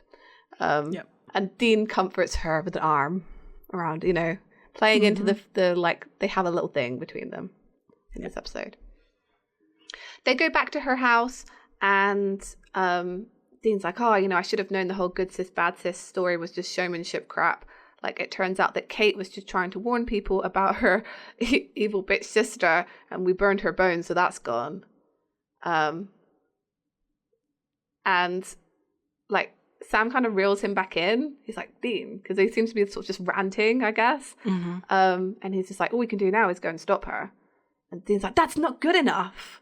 Like, he's normally fine with, like, we're saying he's not okay. He's normally fine with just, like, completing the case. But he's like, it's not good enough to, like, even just, like, burn her bones. Like, almost like she deserves to suffer in some way. Like, right. Yeah. Well, I guess because he gave the all clear to, these two people. And then one of them ends up dying. I mean, this happens so much. You would think they would, like, be, hey, look, why don't you stay in a salt circle until the time has passed just to make sure there's nothing here? I don't know. Like, come on, man. I mean, and they tried to do that with the guy from Defending Your Life, but he still gets up. So maybe they're just like, ugh, what's the point in trying anymore? Yeah, right. And Sam's like, I know it's not enough, but like, can we talk about this later? Because Melanie comes back down. She's obviously like had a shower or whatever because she's in a bathrobe. And he's asked how she's holding up and she says, been better. And he starts to say, like, if you need us to leave. And she's like, I need you to leave. This is fair enough. But they explain to her that, like, Margaret's still out there. So they need some information from her. They're asking about, like, if there's anything that stood out in the attack. And Melanie says, like, well, she didn't target her at all. Maybe she was just about Camille. And that she, like, seemed to enjoy it and was smiling. So they go back to Margaret's grave, dig her up. This time Dean is digging. But we see Sam with a shovel like he has been digging. So it's like they're taking in turns. It's daytime. I feel naked doing this in the daylight. Yeah, let's just hurry up. And I was like, why don't they just have some high-vis jackets? Because if they wore some high-vis, no one would question what they were doing. Or like they have those like crime scene gazebo tent things. Yeah. Get one of those. Put one of those up. Yeah. Nobody will question it. Nobody. Get a lanyard, honestly. The thing is though, if they were... Okay, I know this is supernatural, whatever. I just want to say this real quick. If this was a legitimate like exhumation, they would have like equipment, like actual equipment out. So they could have just gone and hired like a digger and got some high vis and just like made it look official, because it looks more suspicious. 2 dudes with like shovels. I agree with you 100%. Also, the fact that they use shovels, like they would need like a freaking pickaxe. If they're going to do this by hand, there's no way. There's no way they could do this with just shovels. It would take them so long. Right. And so much energy. Like, honestly. So much. Yeah. And like, this is the reason why Dean is not fat, because of shoveling. And also, like, why they don't need to train, because they're always like digging up stuff. Yeah, you're so right. There's so many situations though they got in could have been solved with just having like a hard hat and a high vis. Like, we're official inspectors. They have done scientific studies on the fact that like if you're carrying a ladder wearing a high vis, you can basically just get into anywhere. Yeah. Like, people just assume you're supposed to be there, because why else would you be? Anyway, so they get down to the coffin, they break it open, and Dean's like, all right, Mags, my lighter has juice this time. Why would you ever let it run out, Dean? Honestly. But like, okay, I have a question, actually. So do they stand around and wait for they must do. So they stand around and wait for the bones to burn? Then does he go back in to grab his lighter out of there? He must do, right? I think so. That's because real weird. Obviously they don't leave an open grave. They have to wait for the fire to and then refill it. Obviously we never see that. But You're like so right. That they have to like dig through the ashes, like, where's my Zippo? Right. I guess the assumption is that it doesn't burn, like they don't need to burn for long, maybe, because like they see the ghost go up, so maybe they can just like put it out by putting it, but then they wouldn't. Anyway, sorry, it just came to mind that it's something you've never talked about. Convention question there. How, you know, I just feel like, do you think that they waited to retrieve the Zippo lighter every time, like the metal one? Do you think they waited? I think that's great. I'd like to act that out. So they lift the top of the coffin, body's gone. So, okay, I actually do love this, because Sam just like gets the shovel and like slams it down on this wood and then just like takes the top of it off. Like, it's so extra. It's so extra. Honestly. They're just showing off at this point. Like, who are you posing for, guys? Right. So they realize that someone's taken the bones. They must be doing some magic to bind the ghost to them. They're talking about this while they walk back to the Dodge, and they put their stuff in there. What a leap. I'm just saying that. Just what a leap. I mean, yeah, I guess it kind of makes sense, but like, there's a lot of leaps in this episode. Fine. But there would have been evidence of... There would have been evidence the bones would have been... Right. Yes. They could have been like, this feels surprisingly easy. Like, this has been dug up before, recently. Yeah. But no. Crazy. Like, the turf wouldn't be whatever, it's fine. Like, it's an old grave. It'd be really obvious if it had been dug up recently. Yeah. Anyway. Unless the guys had the bone... God, can you... Has the guy had the bones for a really long time? Because he's been like in the bed with them. He's just a creep. I mean, he's a creep. He's a creep. Yeah, maybe. Or maybe they were in the Emporium for some reason. You know, maybe. Like previously. I don't know. Let's just... It's whatever. So they decide to call Bobby to find out what it takes to harness the power of a ghost, because this must be someone. We've got to find the bones. As they're putting stuff in the trunk, Dean finds the flyer for the Psychic Festival, and he's like, huh. And he says, you know why I'm not going to go to the festival, Sam? It's like, because the headliners have all been murdered. They go back to Melanie's house to show her this flyer, because presumably she has information on these people. And she's like, you know, after Nikolai, they asked Camille to step up. So she was going to be the next headliner, because she was so popular. So they come to this conclusion, like, well, who's going to be asked to fill in next? And she's like, oh, it's me. That's how they get there eventually. There's a little bit of conversation between that. They have a list of things that Bobby's given them. This is just sort of implied about, you know, how to bind a ghost. They go to the Emporium to ask if anybody's bought those items. Presumably because that's the only place in town they could possibly buy these items. I'm assuming this town is just like one main street, and like everything else is just people's homes. Like there's like 2 restaurants and this shop, and like everything else is all psychics. Well, yeah, Jimmy does make the point. He's like, how do you know they got it from me? And Sam says, like, I'm doubting they sell Ashwood altars at the gas and sip. So, yeah, like, it makes sense. But you're right. I reckon it's a really small town. Like, there's no stoplights. It's just a stop sign. Yeah. And this is the kind of shop that keeps, like, paper records. So he goes through his record book and says, like, here you go. Like, I'm assuming you want the address. He's too helpful, suspiciously helpful. Yeah, right? Especially after the necklace thing. Yeah, exactly. And when they do question that, he's like, oh, you know, like I heard about Camille, and hands in the address. So Sam leaves. So Sam went on this little expedition by himself because Dean is back at Melanie's house making a salt circle and protecting her there because, you know, they have a thing. And he's just like, this should hold long enough for Sam to find the bones and burn them. He has great faith in Sam here that he's going to sort it out because he's going to have to be... He always does. He does. Always like, you know, the countdown's got to 0, but like, yeah, he does eventually do it. And Melanie asks, he's like, does it hurt them burning the bones? He's like, I never really thought about it. Probably, yeah. She's like, good. The thing is, they've talked about this before. Yeah. I just don't remember when. But yes, I feel like we've talked about it as well. We have, for sure. Yeah. We talk about everything on this. So our episodes are like 2 hours long. Yeah.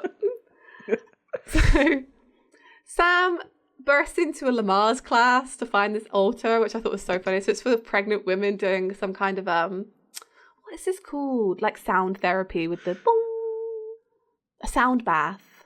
Yeah, I'd like to go to one actually. I hear it is actually quite relaxing, and there's something about vibrations and stuff. But like, just can't to experience it. Yeah, I think it'd be interesting. Yeah. Mm-hmm. So he does see the altar, but he's like, "You're not a necromancer." And then he just leaves. Like, I'm so sorry. I'm sorry. And she tries to get back on with the lesson, which I thought was really funny. She's just like, boom. Yeah. I'm surprised none of them like went into labor, just being scared with this giant coming in like with a gun. God, so funny.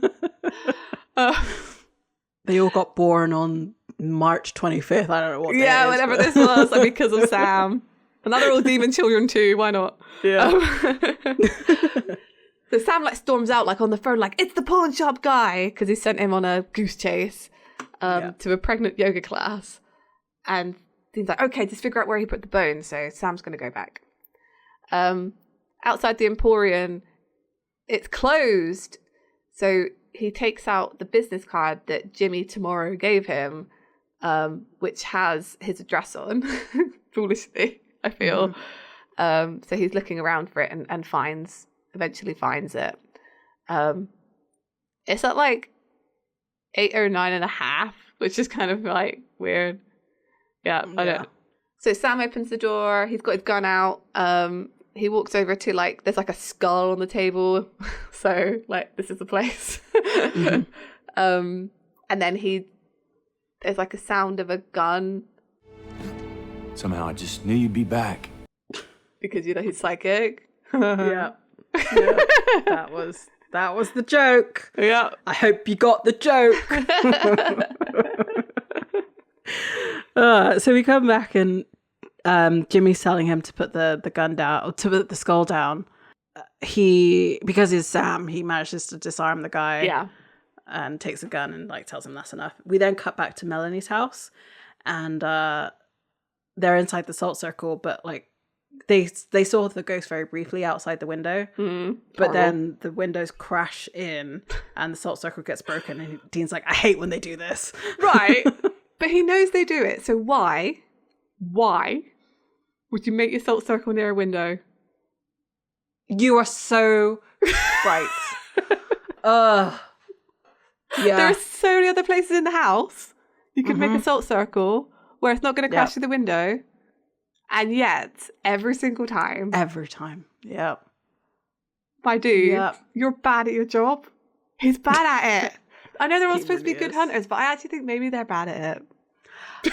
I mean, I get like, the thing is, he knows that this ghost is going to go after Melanie specifically, right? Yeah.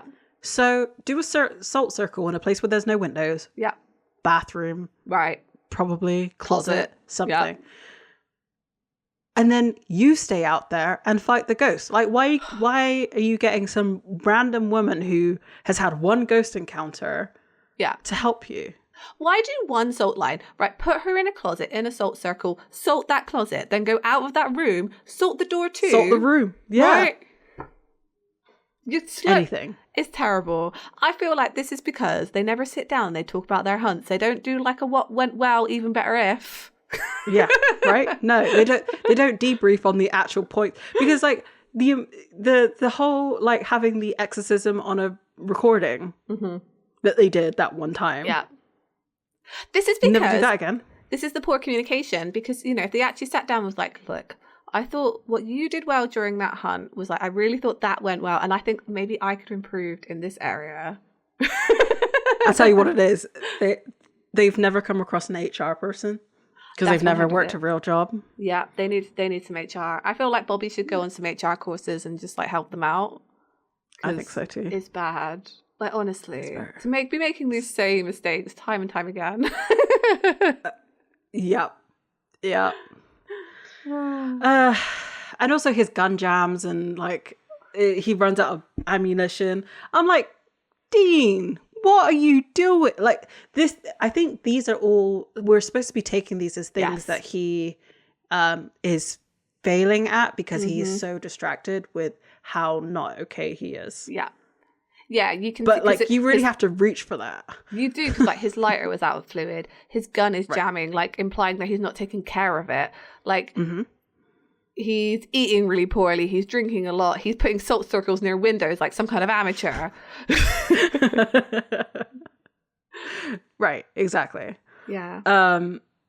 So the ghost comes in, goes after Melanie, and they're fighting it off and all this kind of stuff. We then cut back to Jimmy, and he says, Margaret and me, we're the same, we're the real thing. So Margaret was the one with the power, but her sister was the one with the charisma, so the sister took the credit for everything.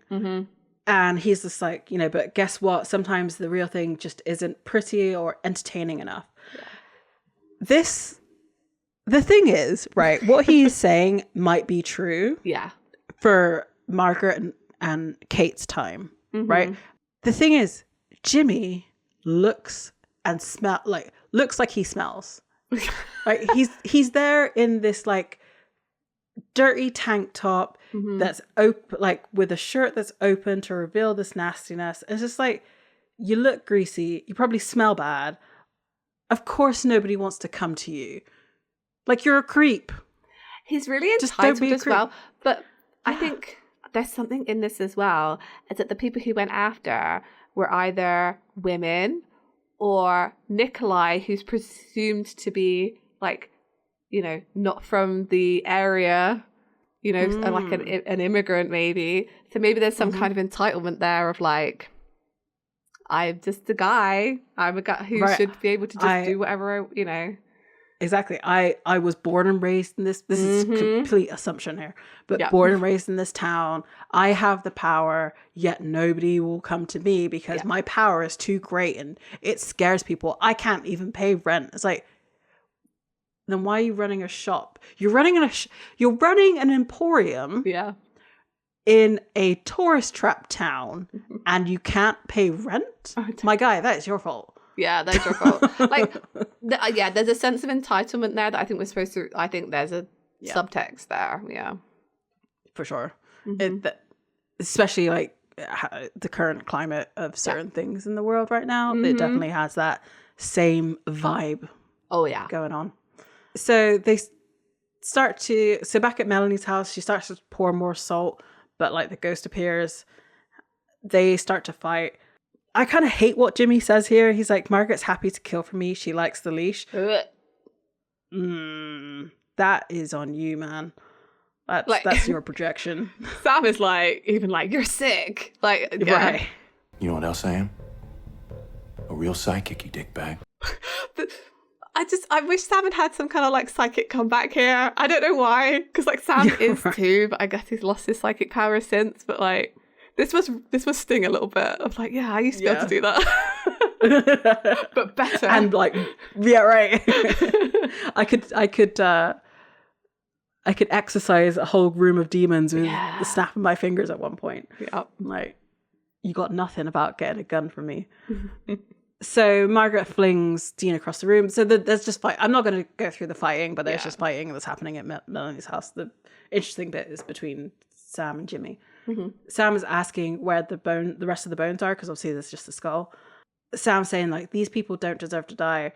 He's like, you know, are you kidding me? I live in squalor because I can't put on a show like them. And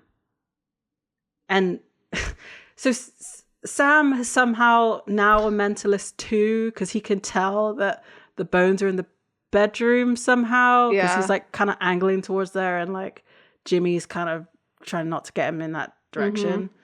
And he's like, you know, don't do this, they're in the bedroom, aren't they? He's like, no. And Jimmy shoots at Sam but misses. It's like dodges. He just goes like, boo. It's really And he's like, you're not getting in there. Jimmy then looks behind him and they like shoot at each other. Sam looks really reluctant to kill this guy. Yeah. Which I think is kind of like, this is not an Amy situation. This guy is not a good dude. He's it's okay. Kind of thing. And like he was going to shoot you, Sam. Like he really was going to shoot you. I think it's okay. Yeah, exactly. But that didn't stop Margaret. Margaret's still going after Melanie. Sam finds the bones that are on the bed, and like not even just sort of on top of the sheets, but like under the sheets. My face. You can't see it, but it's a face. Yeah, why? I don't. Is there some sort of like? Well, no. The thing is, it's not even like her entire skeleton, because the skull was on the altar. Oh, it's just like a pile of bones. Like, it's super weird. It's literally her body. It's so gross. It's so gross. There was no need for this. No. It's just reinforcing that this guy's a creep. And like, he deserved to die. Mm-hmm. So of course, as Melanie is getting strangled by this ghost, she's about to pass out. And Sam saves the day by burning the bones on the bed. Yep. Which should have lit that whole place on fire. Yeah. But just saying. Yeah. That was such a gross angle in this. They didn't have to. They could have just been on the altar, you know? I don't know. It's creepy.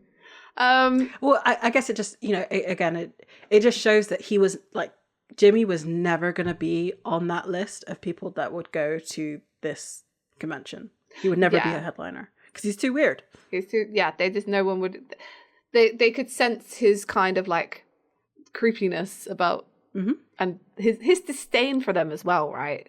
Yes. Yeah, which is the main thing. That's why, you know, if you have disdain for people, they're not going to want to let you in their circle. Right. It's wild. Just, but then like what he wants in for the money. Yeah.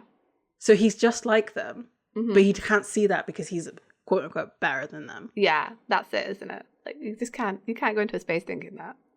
Yeah. Be like the museum guy.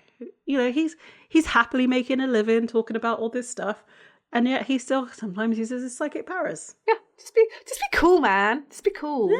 Yeah, just be cool. Everybody, just be cool. So everything's over. We're back at the cafe, and Dean's like, in the bed. They were in the bed? Yeah. Oh. Truly brother bonding over this disgusting thing. Yep. Dean says, I can't believe he was boning her, and sounds like, Dean, why? Yep. So the waiter comes over and asks if he can get anything, and Dean's like, just a refill. If you affirmate me, I'm going to punch you in the face. Okay. No need to abuse waitstaff, Dean. Because you're having a bad time. Exactly. So this waiter just agrees to go get him his coffee. And Dean's like, I can't wait to get out this freaking fortune cookie. It's a great line.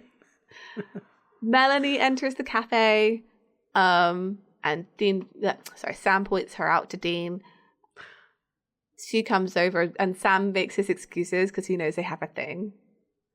So, I kind of wish, but I understand why they didn't. They leaned into the fact that something happened between them because clearly this is Sam telling Dean what happened the night before. Mm-hmm. Well, where was Sam all night? Time skip. Does that mean? Yeah. No, the Dean and Melanie were together all night. Yeah, that's what happened. Yeah. I mean, maybe, possibly. I don't know. I don't think so. Just because of this, the way really. they act here. But yeah, like Sam's going to give him this moment with this pre-lady. She is dressed so 2010.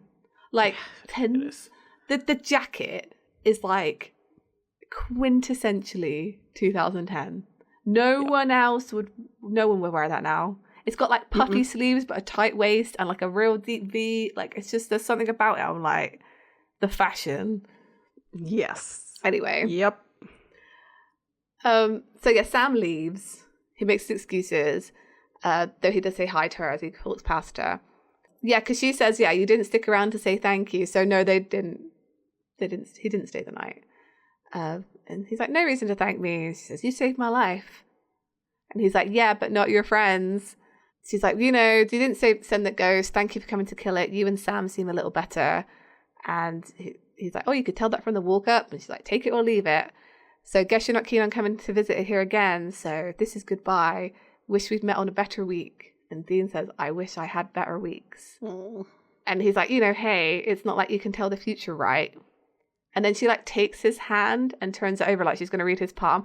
And the expression on Dean's face, it's like no one's ever touched him on the hand before. Like he's like, "Oh, a gentle touch for me." Scandalous. Yes. For tiny me. Nobody has grabbed my hand since Cass. I mean, the poor touch-starved man, like, he's seriously... Right. Oh, and like, he's not even had any like hugs, manly hugs from Sam or Bobby later. He's just been around 10 days without a kind touch in the world. Well, I mean, yeah, you're not wrong, because saying that brought up Defending Your Life again, where he has to like hype himself up to have a one night stand. Yeah, he really hasn't had like that kind of interaction with anybody for a while. So yeah, a nice touch on the hand or like a hug is like a big deal for Dean at the minute. Mm-hmm. Yeah. Anyway, she takes his hand, looks at his palm, and she's like, "Oh, the answer is hazy. Try again later." And he's like, "Right." It's like the magic 8 ball. Yeah, exactly. Yeah. So yeah, they had a little like flirty business, but that's all it leads to. Yeah. Out on the street, Sam's putting his bag into the trunk of the car, so he's going with Dean. Mm-hmm. And he's like, Dean comes out and says, "That's your stuff." And I was like, "Yeah, I figured we'd take one car." Dean's like, "You still want to break my face?" and Sam smiles, so they have kind of got past this. He's like, they're joking together again. And then he says this whole thing that we've been talking about in the episode, like, "You were right about Amy. If she was just any monster, I'm not sure I could have let her walk away. I don't know. I mean, I'll never know." Which is a good point as well. Like, he doesn't know what he would have done if he hadn't known her previously. I feel like I do know what he would have done if he hadn't known her previously. I don't think he would have killed her. No. Because of her kid. Because of, saying she wasn't going to do it again. I think he would have agreed to keep tabs on her. Yep. Yeah. The thing is, he wouldn't have been as angry at Dean for going behind his back. Yeah, that's true as well. That's the only difference. Yeah. They would have argued about it, I feel. But yeah, I think you're right. Mm-hmm. So, Sam's like, "I get why you did it. You were just trying to make sure no one else got hurt." It's like, "But here's the thing, you can't just look me in the face and tell me you're fine. You're not sleeping. You drink. For the record." And then like Dean tries to interrupt. She's like, "Look, whatever. I'm last one to preach, but..." "Just be honest with me. How are those the actions of someone who knows they did the right thing?" And I think this is the proof to me that like Sam knows this is about Cass, because it's that line like, you were trying to make sure no one else got hurt because of all the stuff with the Leviathan and all the stuff afterwards and Godstiel and whatever. Right, yeah. So Dean says, like, do you want me to be honest? He's like, I went with my gut. Like, it felt right. I didn't trust her. Of course, ever since Cass, I'm having a hard time trusting anybody. Yeah. And it's like, as I've been acting, I don't know. Maybe it's because I don't like lying to you. Maybe it doesn't feel, it doesn't feel right. So yeah, you've got me there. I've been climbing the walls. So he's thinking the whole reason he's feeling bad is because he was lying to Sam. But it's like, my dude, you're still feeling bad, and Sam, you're no longer lying to Sam. So maybe that's not the root cause. Exactly. It's like, yeah, no. this whole episode, Sam knew what you did, yet you're still acting the same way. Yeah. So, yeah. Yep. So Sam gives him an out. He's like, one thing I learned from the museum, sibling acts are tough. And he's like, don't compare us to that hole of crazy. And they both get in the car, or about to get in the car. Dean says, we're like poster kids of functional family life compared to them. And Sam says, it's a low bar. And I was going to say, at least these siblings were making money off of their siblings' acts, whereas they're committing crimes and like getting almost killed every episode. I don't. No, I think their Hall of Crazy is a little bit better than your Hall of Crazy. You cannot compare this, Dean. Like Dean and Sam. Like, why are you even thinking that you're not as bad as they are? You are worse in every way.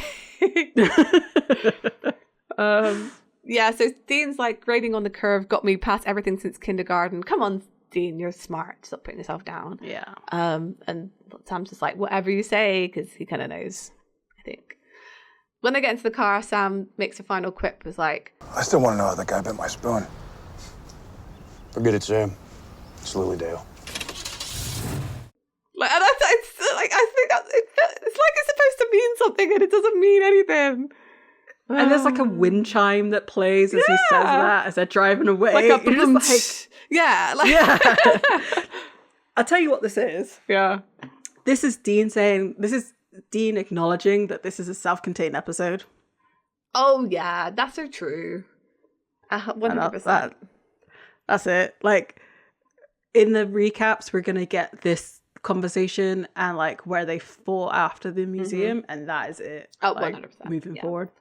We're moving on now from the Amy storyline. I do feel that is the case. I've been wrong before. Yeah, I don't know how. We've talked about how Sam actually is quite. He forgives people very easily. He does. So I do think that he has forgiven Dean at this point, and like has accepted that like he may have made the wrong choice, even though I don't necessarily think so. Yeah. I do kind of understand why Dean felt like it wasn't right, because Amy does run away. Yeah. And like, why would you run away if like you're not going to kill again? Mm-hmm. But we'll never know for sure. Nope. And she was clearly running away because she didn't trust Sam either. Yeah, that's so true. Yeah. I think ultimately what we get out of that storyline and in this episode is it's mostly Sam realizing that they're kind of both not okay and they need to look out for each other, so they shouldn't be apart. He has to kind of put the water under the bridge for them to move the relationship along so that they can start taking care of each other again. Because this was a big realization for him that like Dean needed to be looked out for. Yeah. After the betrayal of Cass and everything that's happened. Yeah, I think, and I actually think this episode did it really effectively. Like, I don't think it was totally in your face, and it works way better on a rewatch. And I actually I really enjoyed it now. Like after talking through it, I'm like, yeah, this is smart. This is a smart episode. Yeah. It not only was it just a good episode in general, like it was just like a really well paced, like an enjoyable watch. There was so much in this that 100%. it doesn't feel like it should be a filler episode, but it 100% is. Oh, it 100% is. I know. They do this all the time. They like beat us like, oh, it's just Monsters of the Week episode. And then they like drop that heavy lore on you. Yeah, right. The kind of lore that goes into a wiki page. Right, for sure. Yeah. But then there's next episode. There is next episode. That is a filler episode for sure. Like, yeah. Okay. Pros against for next episode, Garth. True. Yep. That's it. Yeah. Okay. Another pro for is just Jared's acting in it. Oh, I think it's good. great. It's good. Yeah, I agree with you. That's good.